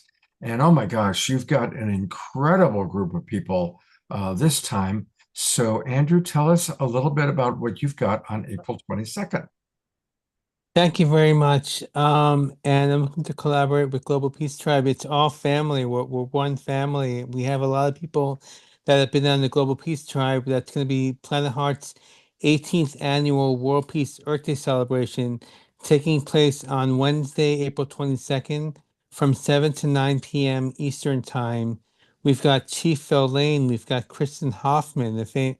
It's just amazing people. Mitchell Rabin. We've got Fumi Stewart from May Peace Prevail on Earth, and we got doing a global silent minute with Dot Maver, and we have Ben Bowler from Unity Earth who's hosting this beautiful event. You can go to planetheart.org and get all the information and see what's going on. And it's going to be in room 1. It's going to be in Ben's has a community call every Wednesday from 6 to 7, which many of you may know about. That it's going to follow right into that, where we're going to be celebrating and honoring Mother Earth with unity and world peace themed. And yeah, it's just a family time for us to connect and honor Mother Earth. Absolutely. And we're going to somehow, because it's on a Wednesday this year, so we're either going to start the Awakening World at 4 o'clock Pacific time that day and just all watch this amazing program that Andrew's put together, or we'll play the recording at 6 o'clock. So we'll figure that out. But he's got all of our friends, Kristen Hoffman, for heaven's sakes, and Ben, and all the people he mentioned. So it's going to be a really, really fun show. So thank you very much, Andrew, and looking forward to collaborating with you. Thank you very much. Absolutely. I love everything that you do, and I'm glad to be back. I've been missing for a while. We've been missing you too, so it's good to have you back, brother. Thank you. All right. Well, we are going to conclude tonight with our prayer time. And we're very grateful that our beloved DR is back after her little break. And so it's been quite a show, huh? Absolutely. Resonating with all that's been brought through Vivian opening our container, the work that Darren did. And Darren mentioned that he would keep this container open until the end of our show. I think he's left, but with his permission through the ethers, we'll perform that feat for him as well. And one of the things that we are evolving into is our ability to hold it all, the light, the suffering, the shadow, the joy. And so taking all this in and using it to stabilize our physical, mental, emotional, spiritual selves as the world is shifting in our evolution, to soften the growing pains that we're all feeling as humanity is maturing on a spiritual level, as we rise to the occasion to walk our talk and have greater accountability and responsibility. And whatever that means for each of us, it can be something so small and minute, and yet for us it might feel so grand, cavernous. And so we offer an ability to empathize with whatever anyone is feeling, even if it doesn't make sense to us in our growth. And so offering prayers of healing for physical, mental, emotional, spiritual again, for those who may not have the same understanding at the higher levels, the bigger picture of what's happening. We hold them in their fear, and we offer them a sense of safety, even if it's not cognizant mentally. It comes into their heart, into their bodies, into their spirit. And when anyone even sees us holding that space, it changes the field around us, as we know. And so many blessings to you, Scott, and to the whole beautiful field of our family, friends who've become family, and sending love and light out to all those not in our Zoom room that are always present with us in our hearts, our minds, and our souls. Sending love out to Omashar and his mom. I texted him, let him know we love him. Love and light out to Desiree, who's taking her time to rest tonight. Resting is sacred as well. So may we be kind to ourselves, kind to each other, kind to all that we meet, all that we know, all that we think and feel, and all that we are. And with that, we say, as Susan says, aho. Beautiful. I'm going to go to gallery view, and let's all just have a minute of silent prayer. You can pray for yourself, for the world, anyone you know that's suffering, and then we're going to close with an Omashar song.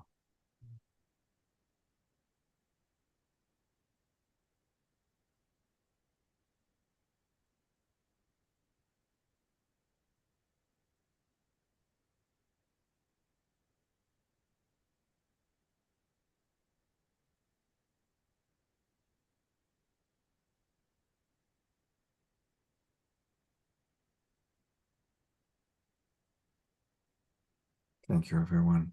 And please continue to keep the prayers going tomorrow night.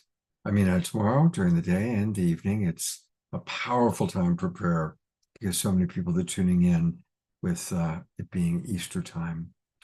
I always like to let people know what we've got coming up, and we've got another wonderful show coming up next Wednesday night. Let me go to show it to you. There it is. Last Wednesday's show a few nights ago was so much fun because it was just like dynamic conversations with interesting people. And we're doing it again. We've got some very interesting people. Margot Anand she's a treasure. She wrote the book on Tantra. And she has been teaching for 50 years all around the world. And she'll be coming to us all the way from Bali. Our guest musical artist is Johanna Beekman. Just like we had Larissa come back today, we haven't had Larissa on for a long time. It's going to be great to have Johanna back with us again. And you're going to meet my friends, the founders of Unite, who have a really exciting new offering, Shine Kelly and Crystal Oni. They were on the show once before a long time ago. My partner, Katrina Valancourt, that I'm doing the relationship mastery course with, and that's going to be what we've got coming up on Wednesday. So definitely join us. And we are going to close, even though Omashar is not with us in body, he's always with us in spirit. I hope we're sending prayers for his mother, who's making her transition. And to close us out, here's one of my favorite Omashar songs. You guys are going to recognize it. It rocks. So enjoy.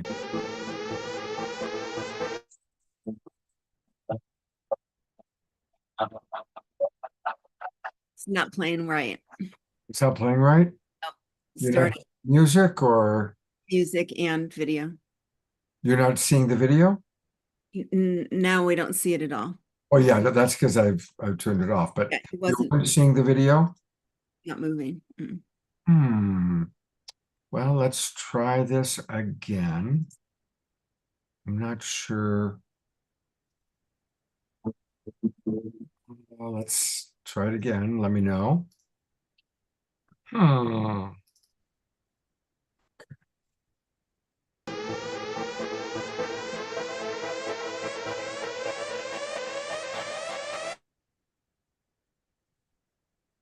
sound started and then it stopped and there's no So it movement. seems like when I expand it, for some reason, it's when I expand it is when it's not continuing to do its thing. So, well, you know what we can do? We can try something else. So if you would be willing to share a little bit, DR, for a moment, because I'm going to pull up one of my Omoshar videos from previous times.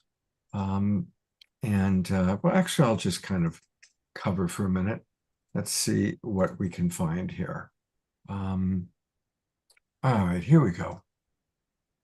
This should play. Let's give this a try.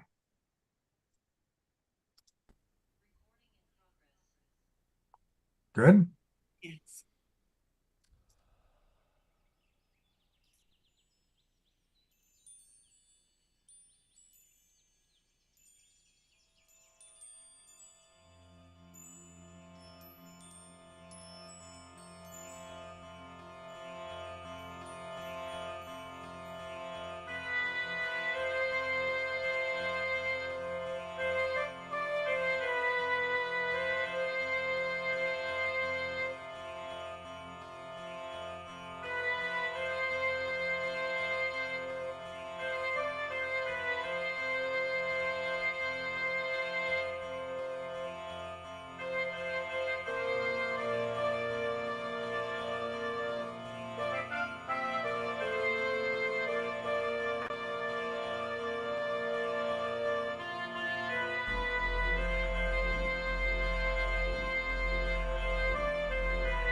Oh yeah,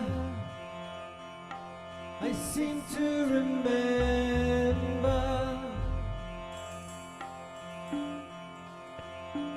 the time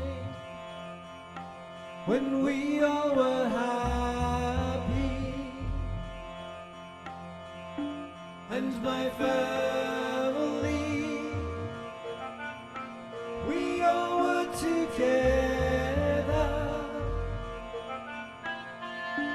singing harmonies, my sisters and brothers.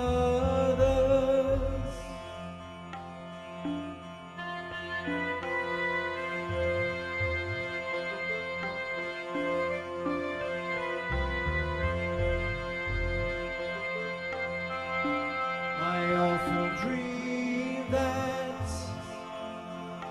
we're gathered together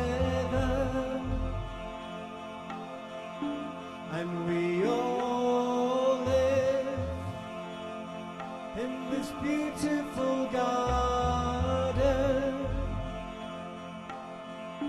by a river with my favorite flowers and the trees there, I know them by name. If you'd like a new life, here it is, here it is, here it is.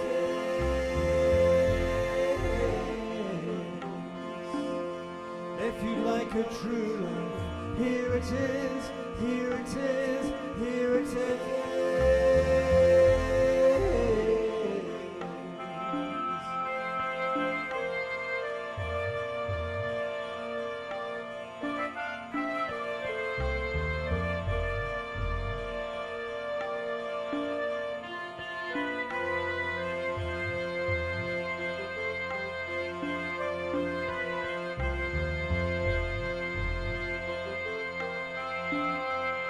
We all are born of the great sun. We all are beloved golden ones. Do you remember? You're part of the story.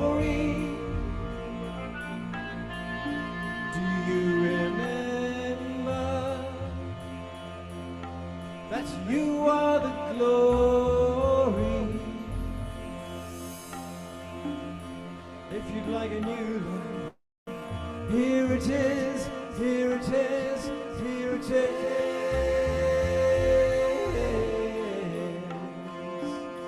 If you'd like a true life, here it is, here it is, here it is.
Hmm.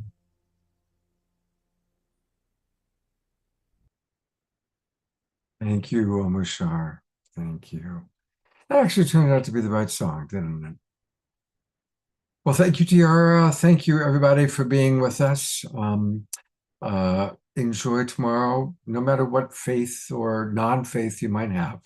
It's still a beautiful and a powerful day. And I will look forward to hopefully seeing all of you on Wednesday. We have a wonderful show planned. And blessings. And remember that we can always create a greater life by being grateful and choosing to see the divine in all. Thank you, everybody. Take care.